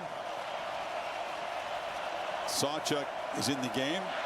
Reliable pass protector. Let's see if they try to heat up Gabriel. It's Anthony coming across in motion, and a whistle and a timeout taken. Sooners spend the timeout here. Gabriel, just one of those guys that he makes all of his teammates, feel important. He's got the knack. You come to this new program, you do what Baker Mayfield did. You step in from the outside, you ingratiate yourself, you show yourself to be a leader with your hard work. But he's just got the chemistry. He's got the it factor, and he has ever since he was a high school star in Hawaii. Yeah, he had it when he was early in his career at UCF with Jeff Levy there, and it's continued throughout. Some of those guys, you have that naturally, and he's been able to put that on display today. Oklahoma as a team playing a much cleaner game than Texas. Texas has 3 turnovers. Oklahoma doesn't have any. Texas has 7 penalties. Oklahoma only 3. And Texas has been sacked 4 times. As you mentioned, Oklahoma only giving up 1 sack. Gabriel on his way to UCLA when Caleb Williams left Oklahoma, got into the portal. Levy called him the day before his first class at Westwood and said, guess what? And he changed rapidly his mind, and it's worked out beautifully for him. 3rd and 10. Gabriel feels the pressure, sidesteps it, escapes, and tries to get there with his legs. Gets a block on the edge, but will not get there. Fought really hard, but Derek Williams, the true freshman in for Catalan, made the tackle on the far side. Collins right here wins, forces him out of the pocket. And then you're talking about a true freshman out in space, getting off of a potential block by Drake Stoops, and makes a play. Tell you, we're seeing glimpses of what Derek Williams has to offer to this Texas defense. Young man forced to play, and he's doing a great job. So, while it's 4th down, And Drill Anthony is being looked at on the far sideline by the athletic training staff. Holly? Well, you're talking about Dillon Gabriel's growth in Hawaii. Part of it started because his father was a terrific quarterback at the University of Hawaii. He has mentored and coached this young man since he was a little kid. He did get to meet Marcus Mariota for the first time when he was in 3rd grade. He remembers it vividly, a jump rope for heart health event. He then later got a throw at St. Louis High School in Hawaii with Marcus and a bunch of other quarterbacks. And guys, it's just the beginning. There's about a dozen different quarterbacks in college football right now who grew up in Hawaii. It's really good to see, and Dillon Gabriel is making them proud. Here's the DNA. There were guys before Mariota. Timmy Chang played at Hawaii, but it was Mariota, Tua. Those guys were from St. Louis High School. Mililani is where Dillon comes from. That's where Mackenzie Milton played, and of course he was the guy that led him to UCF and mentored him there, kind of a big brother to Dillon. Yeah, it's cool to see that. Cool fraternity of guys. And right now, how about the way Tua is performing? There's Anthony clearly in some pain there, getting helped off. Tua having a heck of a year this year with the Dolphins. So how about this? The offense is on the field. They need almost 2 full yards to get to the 47. Well, he spreads them out. Walker is the back. They're going to try to get Texas to flinch, but they do run a play. Gabriel throws a slant, far side, and Stoops could not come up with it. Michael Taff, a backup safety, made the play, and Texas, with that stop, has great field position. Well, that's all you could hope for Dillon Gabriel. Ball, to me, is a little late and thrown behind downfield, but look at this cushion right here. You'll take that every single time. Ball now, little bit late and behind. Stoops is running out of room, but he went to the right target with that cushion into the boundary. But the wrong shoulder. Just felt like he got it out a little bit late. Now, because you roll the dice and go for it in a rivalry game, look at the field position for Quinn Ewers and the Horns. Ewers, by the way, has completed his last 13 passes. Did have the fumble loss in the middle of that, but terrific rhythm throwing the ball. Another high percentage throw to Brooks. So he said, just get it to him in space, and he creates about a 4-yard gain. Just take those completions all day. He wanted to go. He wanted to take a shot. Looked like Sark wanted to try to test the defense after that turnover on downs. Taken away downfield, no problem. Check it down. At least get some positive yards. What a sudden change in this game. That decision by Venables and the stop with the incompletion has given Texas a real chance. And Brooks turns the corner, bangs through tacklers, still running, powering down inside the 35. How about the right side of this offensive line? Campbell and Jones. Really good job on this right side. Watch them work the double team and then climb up to those backers. Look at that hole. I mean, you're letting Brooks get downhill into the teeth of that defense with speed. What more could you ask for? 119th Red River rivalry. The Longhorns and the Sooners battling in a 1-score game. 15 minutes to play. Back after this message, and we're from your local ABC station. You're set for the fourth quarter. Aerial coverage brought to you today by Goodyear, celebrating their challenge. You're set for the fourth quarter. Aerial coverage brought to you today by Goodyear, celebrating their challenge of road games everywhere. Are you ready for the road? Goodyear, more driven.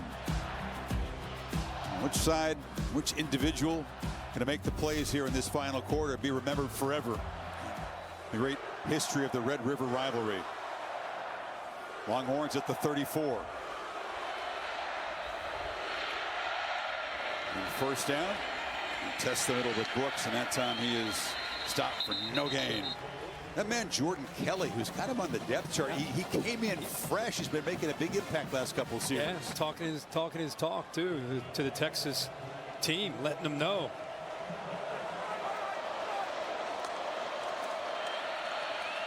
There's a second down run. Brooks makes a cut, wrestled down by Billy Bowman.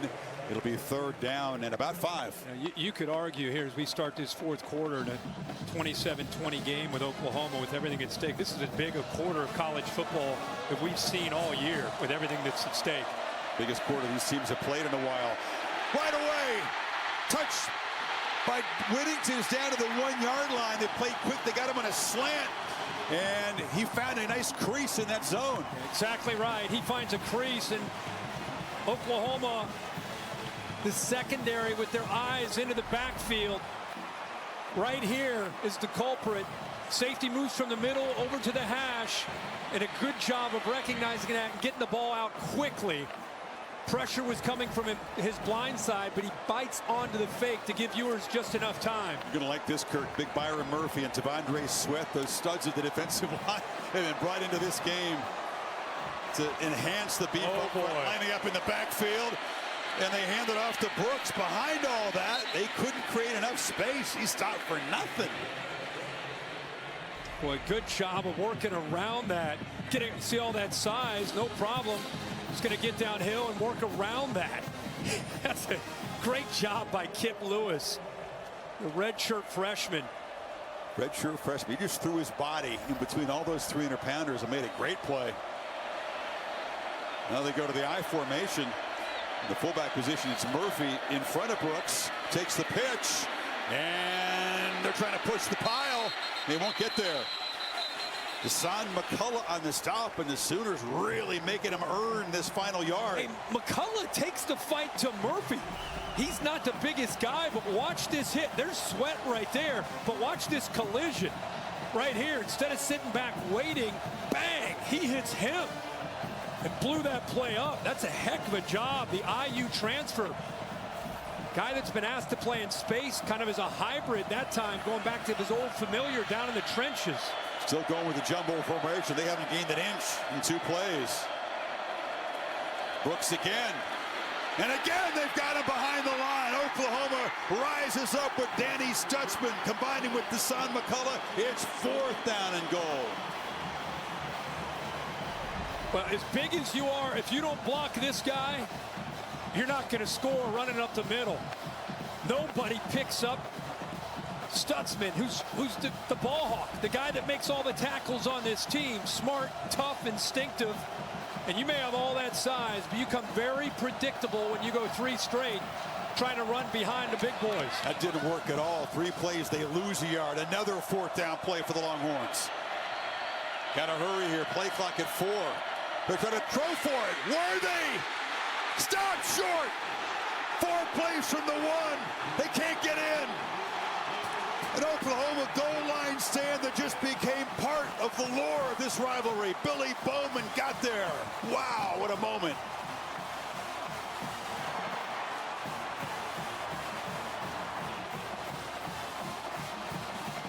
Are you kidding me? What a stand. Unbelievable. OU protecting a 7-point lead. Back to work from the 1.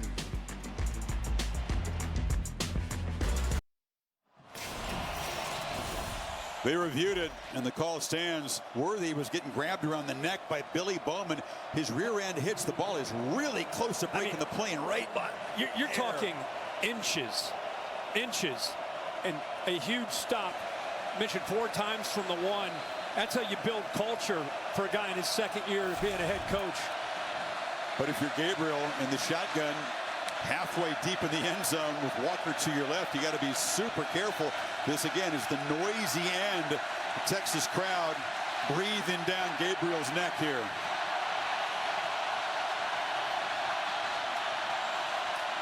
Hand off to the end zone. Breaking free is Walker. He's got a lot of breathing room. A 1st down out across the 13. How about that? Inside their 1-yard line. Pressure's on. You know, Texas, they're just trying to get penetration. They're trying to blow that play up in the backfield with that defensive line that they have. And instead, OU does exactly what they need to do. They get some good blocking angles and a good job of reading that play. Developed by Walker. Well, delay here. You had Stogner and Ethan Burke. They had their face masks locked together from battling there on the edge. Gabriel loops it downfield, caught. Oh, incomplete. Jaden Gibson had a step on Terrence Brooks. Had it right there, couldn't collect it. There's not a lot of room. Look how close he is to the sideline, but he gets a couple of steps on, and ball is perfectly thrown. Ball could not have been placed out there any better. Look at him on that right arm, grabbing onto it. So I'm not saying that for interference. I'm saying that to how he impacted Gibson from being able to get both his arms and hands up there to make that catch. That's what you're taught as a defensive back on those fades. Gibson, one of the big play weapons here that hasn't been involved yet today. Gabriel going to be swarmed by Anthony Hill. It's a short loss. And now a 3rd and long coming up. That kid is a superstar, man. Hill is going to be a star in this defense. Again, a true freshman from Denton, went to Ryan High School, 6'3", 234. They move him all around. What do you like here in 3rd and 11, Coach? At this spot on the field, the ball out fast. Ball better get out in a hurry. Texas not showing pressure, and they only rush 4. And Gabriel flushed out, pump fakes, takes off, and takes a big shot, but makes a 1st down. No sliding that time. Jet Bush hammered him, but the quarterback makes a play. Well, they brought pressure from here, from the outside, his blind side. It's picked up by Walker, and that's just Texas. The best player on their defense, Jalen Ford, was there, but just kind of frozen.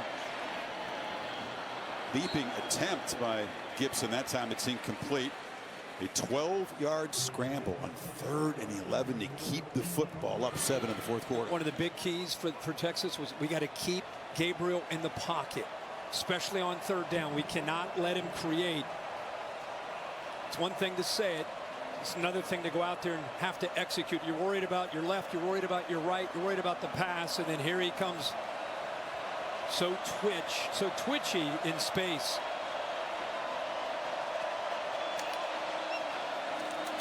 Gabriel again takes a quick peek and then takes off, weaves his way through traffic. He's in the loose. Dylan Gabriel finally chased down at the Texas 30. Keaton Crawford saved the touchdown, but that's the run of his life. Again, watch the middle linebacker. He's right there, Jalen Ford. You're talking about, again, not just one of the best players on Texas, but one of the better linebackers in the country, just kind of slow to respond. Kirk, 44 yards in that play. Gabriel, a career-high 110 yards in the Red River rivalry on the ground. He's such an added dimension to Jeff Levy's scheme of spread and attack and tempo. So much to think about, and then you got to worry about the quarterback's legs added to that. In Oklahoma, after making a goal line stand for the ages down there, trying to build on this lead, they've driven it from the 1 to the Texas 31. Sawchuk gets a rare carry and is swallowed up inside. It's 3rd down and long again. What makes that tough is if you start worrying about the run game, you start worrying about him as a threat, you start putting your eyes in the backfield, they've got the receivers.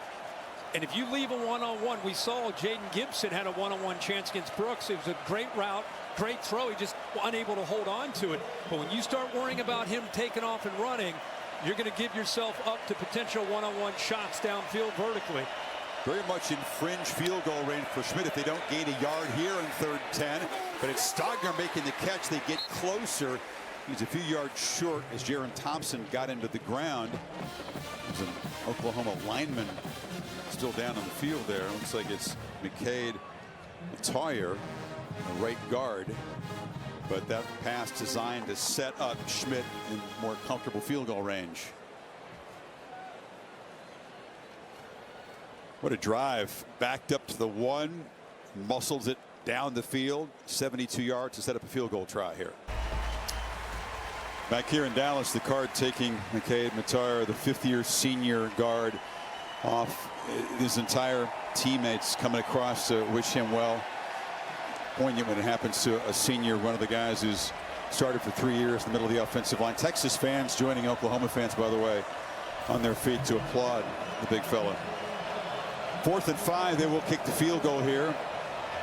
Zach Schmidt, reliable in his career between 40 and 49. He's made 8 of 10. This is from 45 to make it a double-digit lead. And it will slide wide right. Schmidt A close call, but Texas still within 7 with 7:55 to play. Wind swirling a bit in here. Don't know if it was a factor. It just drifted outside that right upright. The All-State Red River Rivalry on ABC is presented by Head & Shoulders. Make every wash count. In part by All-State, you're in good hands. And Chili's 3 for Me, the best $10.99 you can eat. Quinn Ewers was a young kid watching the game in the crowd. As he got to high school, he dreamed, Kirk, he might have a chance to be here and play part. Last year was a rout. This year has been tough and dramatic, and Ewers, who had 2 of his first 6 pass attempts intercepted today, is now in a run of 17 straight completions. Shown a lot of grit here. This game was a tough start for him in the offense. Brooks stacked up near the line of scrimmage by Jacob Lacey. See if 3rd down. Take advantage of that. Oh, we got a penalty here. Late penalty at the pile. Obviously going to be a dead ball foul. It's just which way is it going to go? It's Christian Jones, the right tackle, making his 41st start. He was number 70 in Texas, involved somewhat in this. He may potentially. Texas players say it's on OU, Kirk. Okay. Well, Trace Ford was tangled up with him, and I don't know, looked like he was kicking to get him off of him. Trace Ford went down. This is a really important call. Oh my gosh, huge. After the play, unsportsmanlike conduct, necessary roughness, defense number 30. Yeah. 15-yard penalty and automatic first down. Instead of 3rd and 4, it's an automatic first down. The football will move near midfield. I think he pushes him initially. It was that, and then you can see the reaction by Texas's Christian Jones retaliating back. A lot of times they'll offset because of the retaliation, but it goes strictly on Ford. So it would have been a 3rd down, and now you're first down yardage. Adewapure is in the game, Kirk. You'll be happy about that. Young guys on the defensive line for Oklahoma, number 34. Talented young man. Just call him Double A. Double A. Too, yeah. So one of those loss of poise penalties for the Sooners, and Longhorns set up at the 47. They fake it to Brooks. The flag is down. Ewers across the middle, loops it high. Tried to get it to Whittington. Incomplete. The flag was out very quickly. It's on Mitchell. His motion, he started to lean before the ball was snapped. Started to cheat towards the line of scrimmage. Illegal shift. Legal motion. Offense number 5, moving forward at the snap. 5-yard penalty. Still first down. So they'll take the penalty, moving back 5 instead of the incompletion. Keep waiting for him to make the play, I was right? gonna say that. Yeah, here he is in motion. Watch how he starts a little bit too early. That's why the flag came out so quickly. Just 2 catches for 17 yards for Mitchell. Ewers on 1st and 15, feels pressure, rolls back to his right and flips it. There's Whittington, who makes the catch, knocked out at the 40 for a first down by Bowman. Boy, does he have that quick flick. You know, that ball gets out of his hands so nicely. Good job. This is where that mobility comes into play. See, that safety starts to come down to appreciate the threat of Ewers maybe scrambling. It created a big lane behind him. Easy throw, an easy read. 18th consecutive completion ties Ewers with Colt McCoy. That's 19 of the new record. Whittington gets a block and is being wrestled down inside the 30 by Bowman. Holly? Guys, major injury news right now. Gentry Williams, the starting cornerback for the Sooners, has been taken to the locker room. In his place, Kendall Doby is out there right now, number 15. Keep your eye on the secondary. Williams had a big afternoon. Made the pick early. Now Brooks makes a cut in space. Brooks accelerates. Texas touchdown.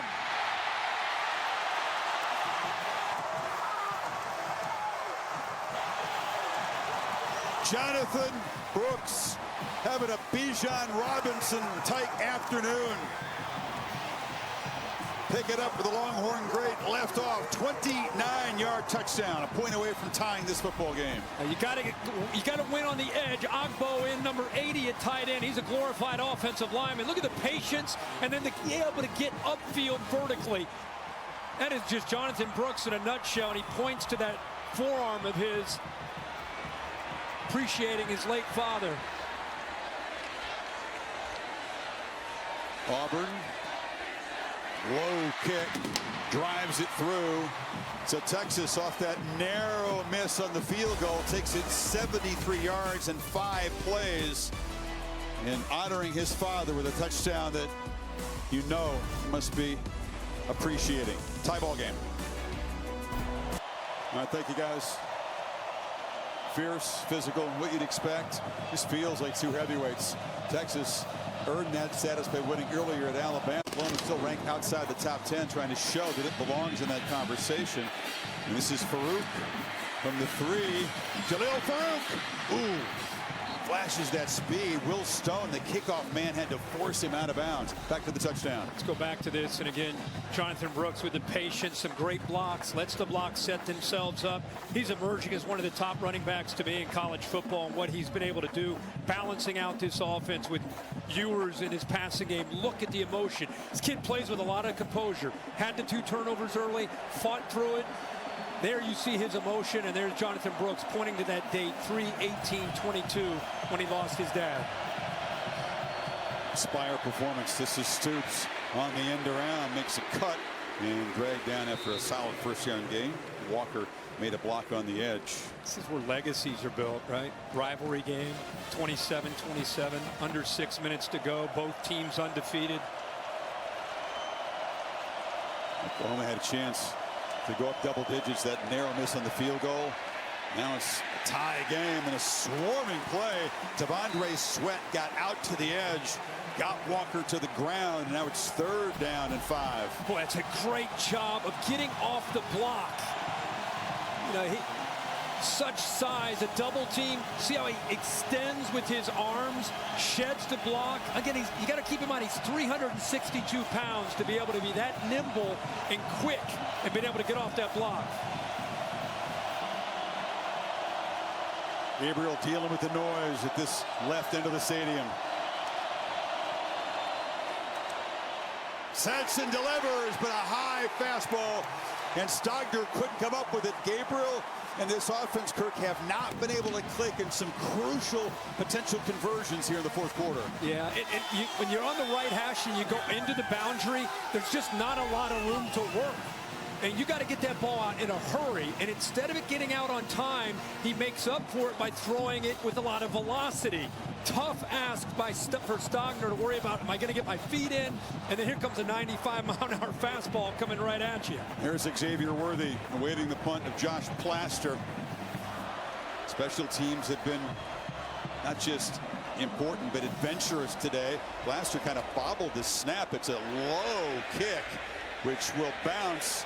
And Worthy fields it just at the last second.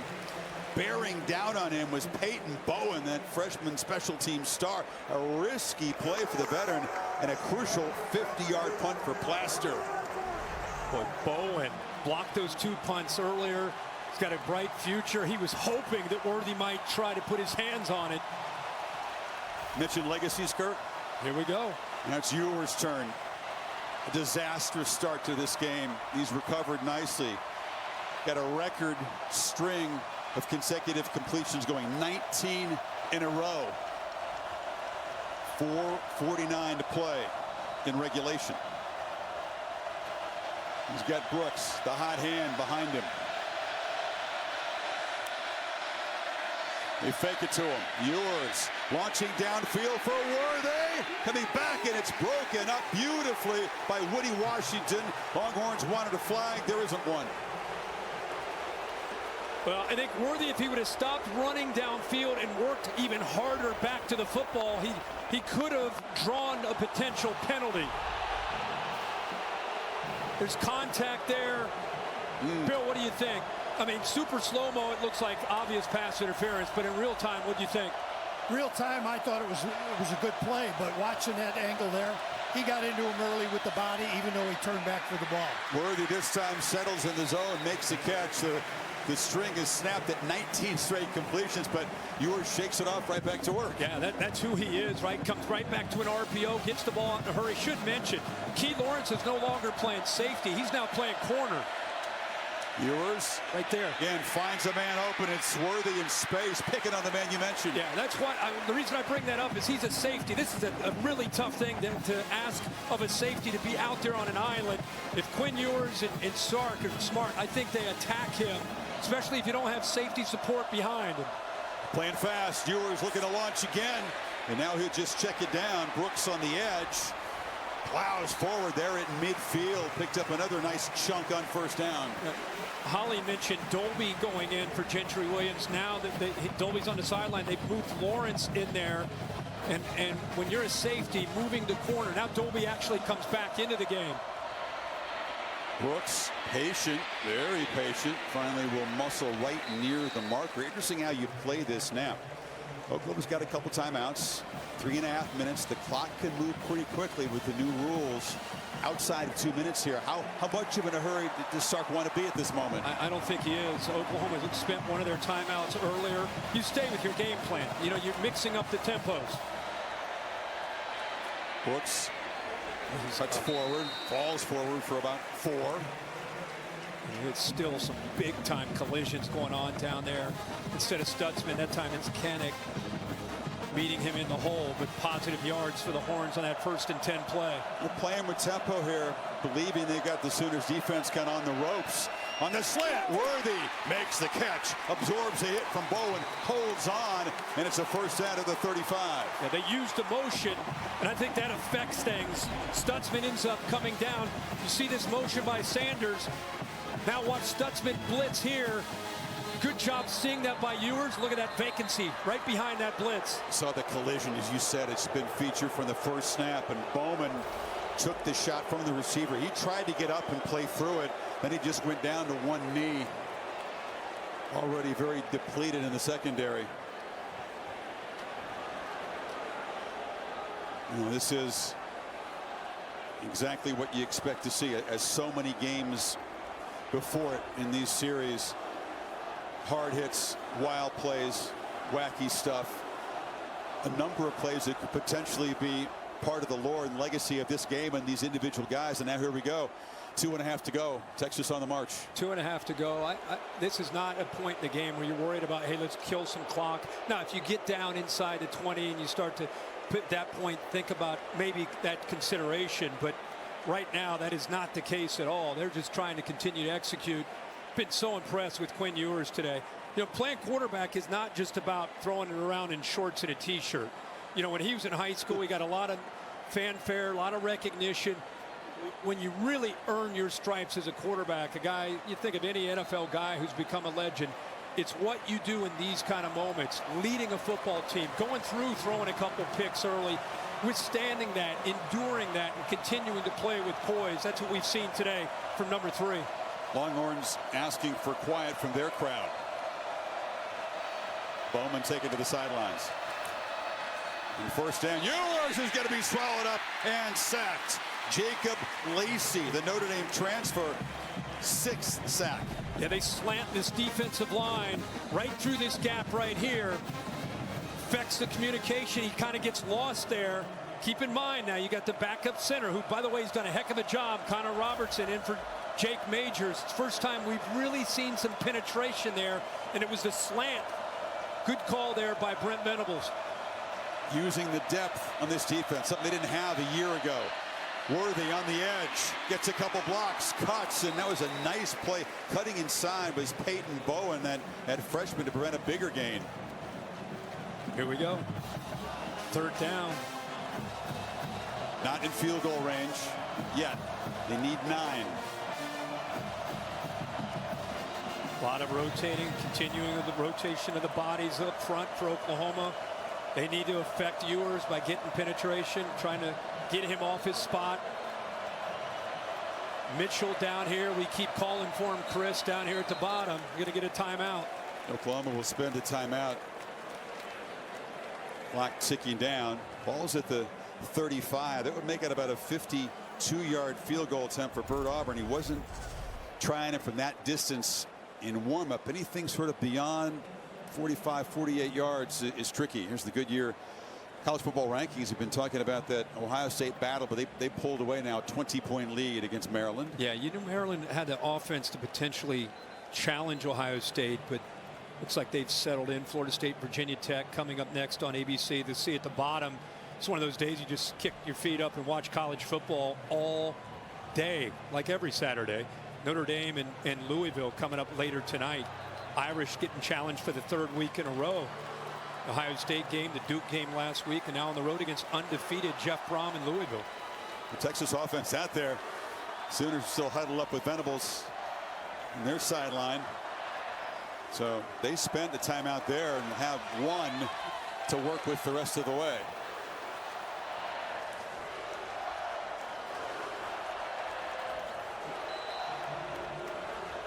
Just on the outer fringe of field goal range for this 3rd and 9. Brooks breaks a tackle. He's wrestled down inside the 30. And Sarkisian clearly, well, hoping his back would bust one, as he has a lot, but playing for an improved field goal try here. Oklahoma spends their last timeout with 1:22. Well, it's the beauty of having a runner that can get some tough yards for you. You're right. You think of Sark, you think of maybe throwing it, maybe trusting a quarterback, maybe drawing up a ball play to get a one-on-one matchup. Instead, he goes more the conservative route on 3rd down just to give himself a better chance at this potential go-ahead score. OU now out of timeouts more than anything. Remember how quickly they can move, though. Their offense, 1:22, if they're executing, that's not the issue, even though they're out of timeouts. So Auburn made a couple today. It's been a tricky, swirling wind. Could have played a part in the narrow miss by Schmidt for Oklahoma earlier in the quarter. Pre-game, this direction was kicking into a pretty stiff breeze. It looks to me like it's died down a little bit. Sark's sending the offense out now. Wow. Yeah, so I don't know if he's got the timeout, so I don't know if he's messing around here, going to try to draw him off, try to get a cheap one here to get a 1st down, and then call a timeout late, or what he's doing. Sooners were running around. They had the field goal block team out there trying to get a defense set up, see if they run a play. They are nowhere near organized. Longhorns need 4 if they snap it. It looks like they're just trying to. Yeah, he's just trying to get the Sooners to jump. We will spend a timeout worth a try. We're sitting here talking about the game. I'm looking at the huddle. I'm like, wait a second, 3? Is he? There's no way he'd go for this. OU wasn't fooled ultimately.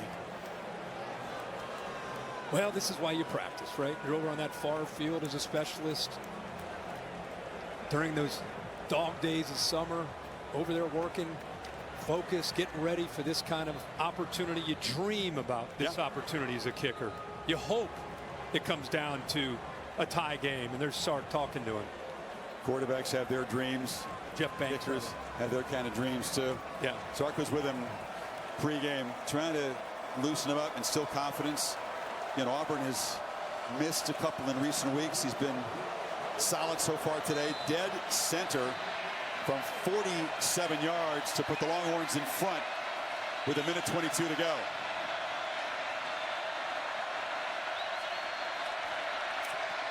Drives it. Clutch. Auburn, with plenty of distance to spare, comes up big. Texas was down 10. He's now up 3. Dylan Gabriel, your turn. No timeouts, but 1:17 to play with. And that is clutch. Auburn just steps right into the moment and doesn't flinch. Beautiful Texas sky. That ball goes right through the uprights. What a day for Sark and Jeff Banks, a special teams coordinator, and how much of an impact. It's not over, but the specialists have had that 3rd phase of the game for the Horns. Remember, OU at the end of the 1st half had a 9-play, 67-yard drive ended up in a field goal. It took about a minute 53. Now they got a minute 15 or so here. Mentioned the special teams. And the block punt ended up in a touchdown. They had the fake punt executed, and rock solid today. Bird Auburn 3 for 3. Gabriel has lost, I think, a little bit of rhythm here in the fourth quarter. Kirk, OU hasn't scored. A couple of makeable throws on third and fourth down conversions. Yeah, but this kid wants this moment as well. He's built for this. Woody Washington coming down the corner to talk to him. It's a guy that didn't get to play in this game last year. Now he's down 3 with no timeouts. Can Farooq create some field position? Very dangerous returner today. Stone drives it right through the back of the end zone, says forget the return. So here we go. Dylan Gabriel denied the chance to be on this field. Ripped his heart out to have to watch with a concussion. And be a hero in the Red River rivalry. Offensive line has some backups in there. They've got to hold up, give him time. But they are built not only for this because of their moxie and their attitude, but their scheme. They go as fast as anybody in the country. So the first thing they need is that first down to get their tempo going. How aggressive will Texas play it? They only rushed 3, drop into coverage. Gabriel across the middle, and it's complete for a first down. He found Stoops. Put your seatbelt on. That's what they wanted. Now just a matter of getting lined up. Texas got to be ready to be aggressive, not be conservative, sitting back. Long throw, catch made. Farooq makes one man miss, and suddenly in a couple of plays they're in Texas territory. That's 2 plays, and he gets out of bounds. I mean, that's what this offense can do for you. Farooq now is having just a huge day. 130 yards on the day receiving. Gabriel, pocket collapsing, he escapes, flips it across the middle, and Stoops running free. And the legend's son moves the football down into the red zone in the final minute. Boy, Jalen Ford came up. Remember, he's been lost when Gabriel's run. That time he came up, and it opened up a throw to Stoops. Gabriel pump fake, launching for the end zone, incomplete. There was a battle on the far sideline, and a flag comes out. Brooks was defending Nick Anderson. Well, slant and go, and Brooks essentially tackles him because he bit on the slant. As he went by him, he just grabbed onto him, so a good call by the officials. Pass interference, defense, number 8. Automatic first down, just on the foul. Well, Gabriel and his playmakers have moved the ball down in 28 seconds. Here inside the 10. There's a progressive pylon cam showing to the end of that slant and go, but an obvious pass interference in the right call. It's going to be Tawee Walker's show in the backfield. Holly reporting Marcus Major not available, out of this game. First down. Going to throw for it. Now he'll take off and knock down at the 3. Texas has timeouts. Will they spend it here? I think Texas is just going to hope that their defense can hold on here. OU's got to throw incompletions or score. They cannot afford to get tackled in bounds. Gabriel. Launches, touchdown! Nick Anderson!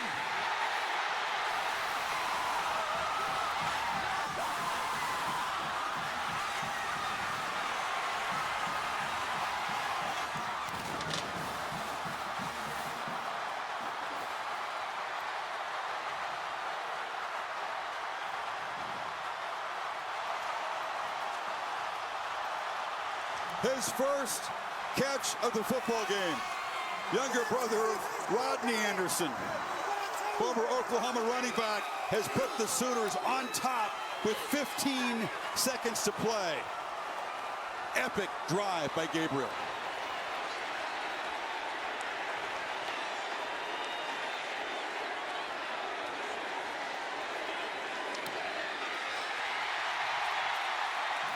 He said he's built for this. He delivered. So often I talk about, look how fired up Gabriel is, man. Good for him. So often I talk about what happens before the play. Well, here's another example of that with Nick Anderson going in motion. Watch the reaction from Texas right in the back as he responds. He calls it off, says, hey, you got him, you got him. Now watch the Texas reaction here once he goes into motion. He said, you got him, I got him? Who has him? I don't have him. And then he's lost. So a miscommunication on the back end from the Texas secondary with that pre-snap movement created doubt and hesitation by Jaron Thompson. They weren't quite sure who had him matched up man-to-man. He sneaks into that back of the end zone. And how about the line giving Gabriel enough time to get that read and make that throw? You know, Anderson's known as a big play guy. Kirk, his average of 28 yards a catch. One of the best in FBS. That's a 3-yard catch that he'll never forget. Gabriel 4 for 4 on the drive. His first touchdown pass of the football game. Gives them a 4-point lead. We talk about legacies being built in these games. There's still 15 seconds to go, but what a performance and a drive by number 8, Dylan Gabriel, in this Oklahoma offense. Clutch.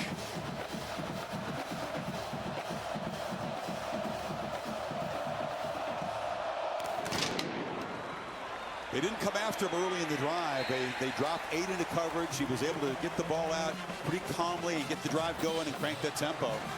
Again, their system is built, even though you're out of timeouts, they're built for that. We saw it at the end of the first half. We saw it at the end of this game. Jeff Levy deserves a ton of credit for putting this plan together and putting his quarterback in this offense in a position to be able to make those plays late. What a call there at the end. With that motion, create that doubt, and then the touchdown. Let's see if Ewers can make something happen. Yeah, he needs to get 75 yards into the end zone. Does have a couple of timeouts, but only 15 seconds. They throw it underneath. A short piece. Whittington just wants to get down. Breaks free at the 43. They'll spend a timeout, and now they're in sort of Hail Mary position. Yeah, a lot of dancing around. I mean, you just got to get north and south in this situation. Every second matters. Just get north and south, get down, and call a timeout. You wonder if you try to, with at least a one timeout, do you try something where you can throw it for 10 or 12 or 15 yards, catch the football, get down, and then it becomes maybe a little bit more realistic if you're at plus 40 as opposed to the ball being at your own 44. I think Sark, with that extra timeout, takes a shot to get a little bit closer before you just heave it up and hope. Mililani, Hawaii is where Gabriel's from. It's a small town. If you go from Honolulu up to the North Shore, you pass through it.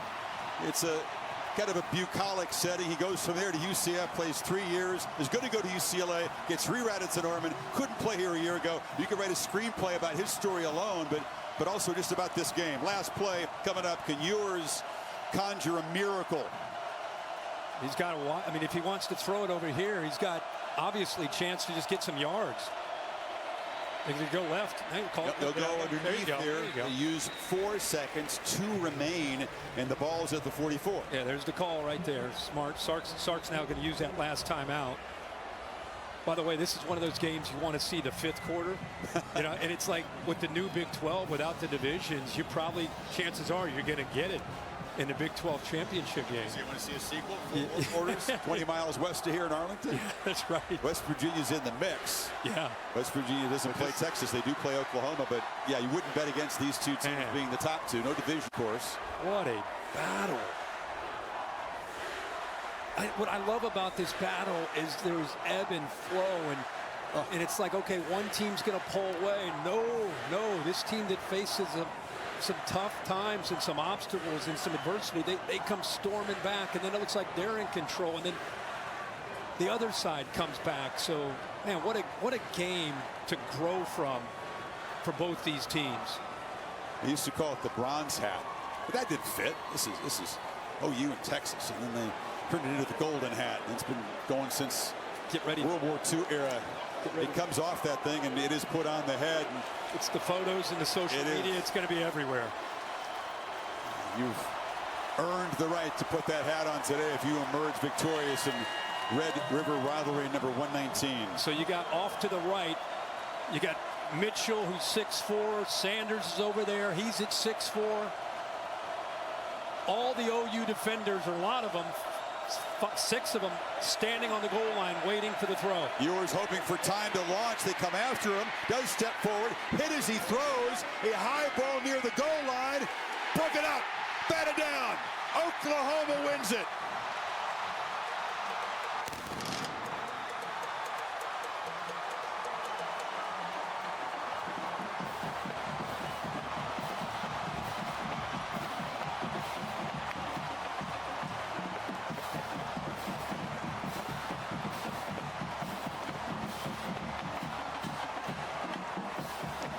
It's an Oklahoma football team coming off a 6-7 season.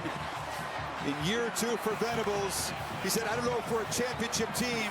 We're not there yet. We're taking steps. They took a monster step today as Dillon Gabriel leads him down the field for the winning touchdown. He's with Holly. Well, Dillon, you took the field with 1:17 to go, a final drive. What did you say to your teammates and to yourself so you could execute on that drive? We do it every Wednesday. We do it every Wednesday. This is what OU football is all about. This is why I came here. This game. A lot of respect for Texas, man. They played their butt off. Quinn's a hell of a Q. I mean, they play really well. So it is what it is. At the end of the day, making plays. And Nick made a play, so let's do this. You made a great play in the red zone. You had to rise up, jump up to make that throw over the offensive line. What did you see and how did you complete it? Bay called me last night. He told me do whatever it takes. So you know what I'm saying? I'm all about OU football. I love this place. This is what college football is all about. Let's go. This is your first time playing in this game. Legends are made in this game. What should they say about Dillon Gabriel and your Sooners after this? I love my teammates. I love my team. That's always what I've been about, man. And God is good. God is good. Go enjoy this win, young man. Thank you. He's a man of deep faith. Uses the sign of the cross to center himself before he takes the field for every possession. The flag has been planted. The golden hat is in the middle of that humanity in the middle of the field. They'll pass that around like it's the Stanley Cup, right? This is a cool shot. Look at that. Look at that. Half of the stadium dejected. The other half, pure elation. Look at every single person left with memories they won't forget. Yeah. They're going to meet again, more than likely. Well, thankfully, they're going to meet again in this field for years to come. That will not change as they move to the SEC next season. But you're right. Here in the Dallas area in Arlington is where the conference championship game is. He was so calm with Holly, and now you're seeing a lot of the feisty side of Gabriel. Yeah, man, this is, if you watch this one, you'll never forget. We'll be talking about this one for a long time. Texas with the field goal, looks like they're going to get out of here with a win, and then Gabriel would not be denied as he is with his family. It's awesome. On this perfect day in Dallas, in addition to this great rivalry, we will not forget. 34-30 Sooners over the Longhorns. Today's game produced by Bill Bonnell, directed by Jimmy Platt. We thank our tremendous crew for dealing with all the technical challenges in the early going. For Kirk Herbstreit, Holly Rowe, Chris Fowler saying so long from the Cotton Bowl. After a break, more football. Virginia Tech and Florida State.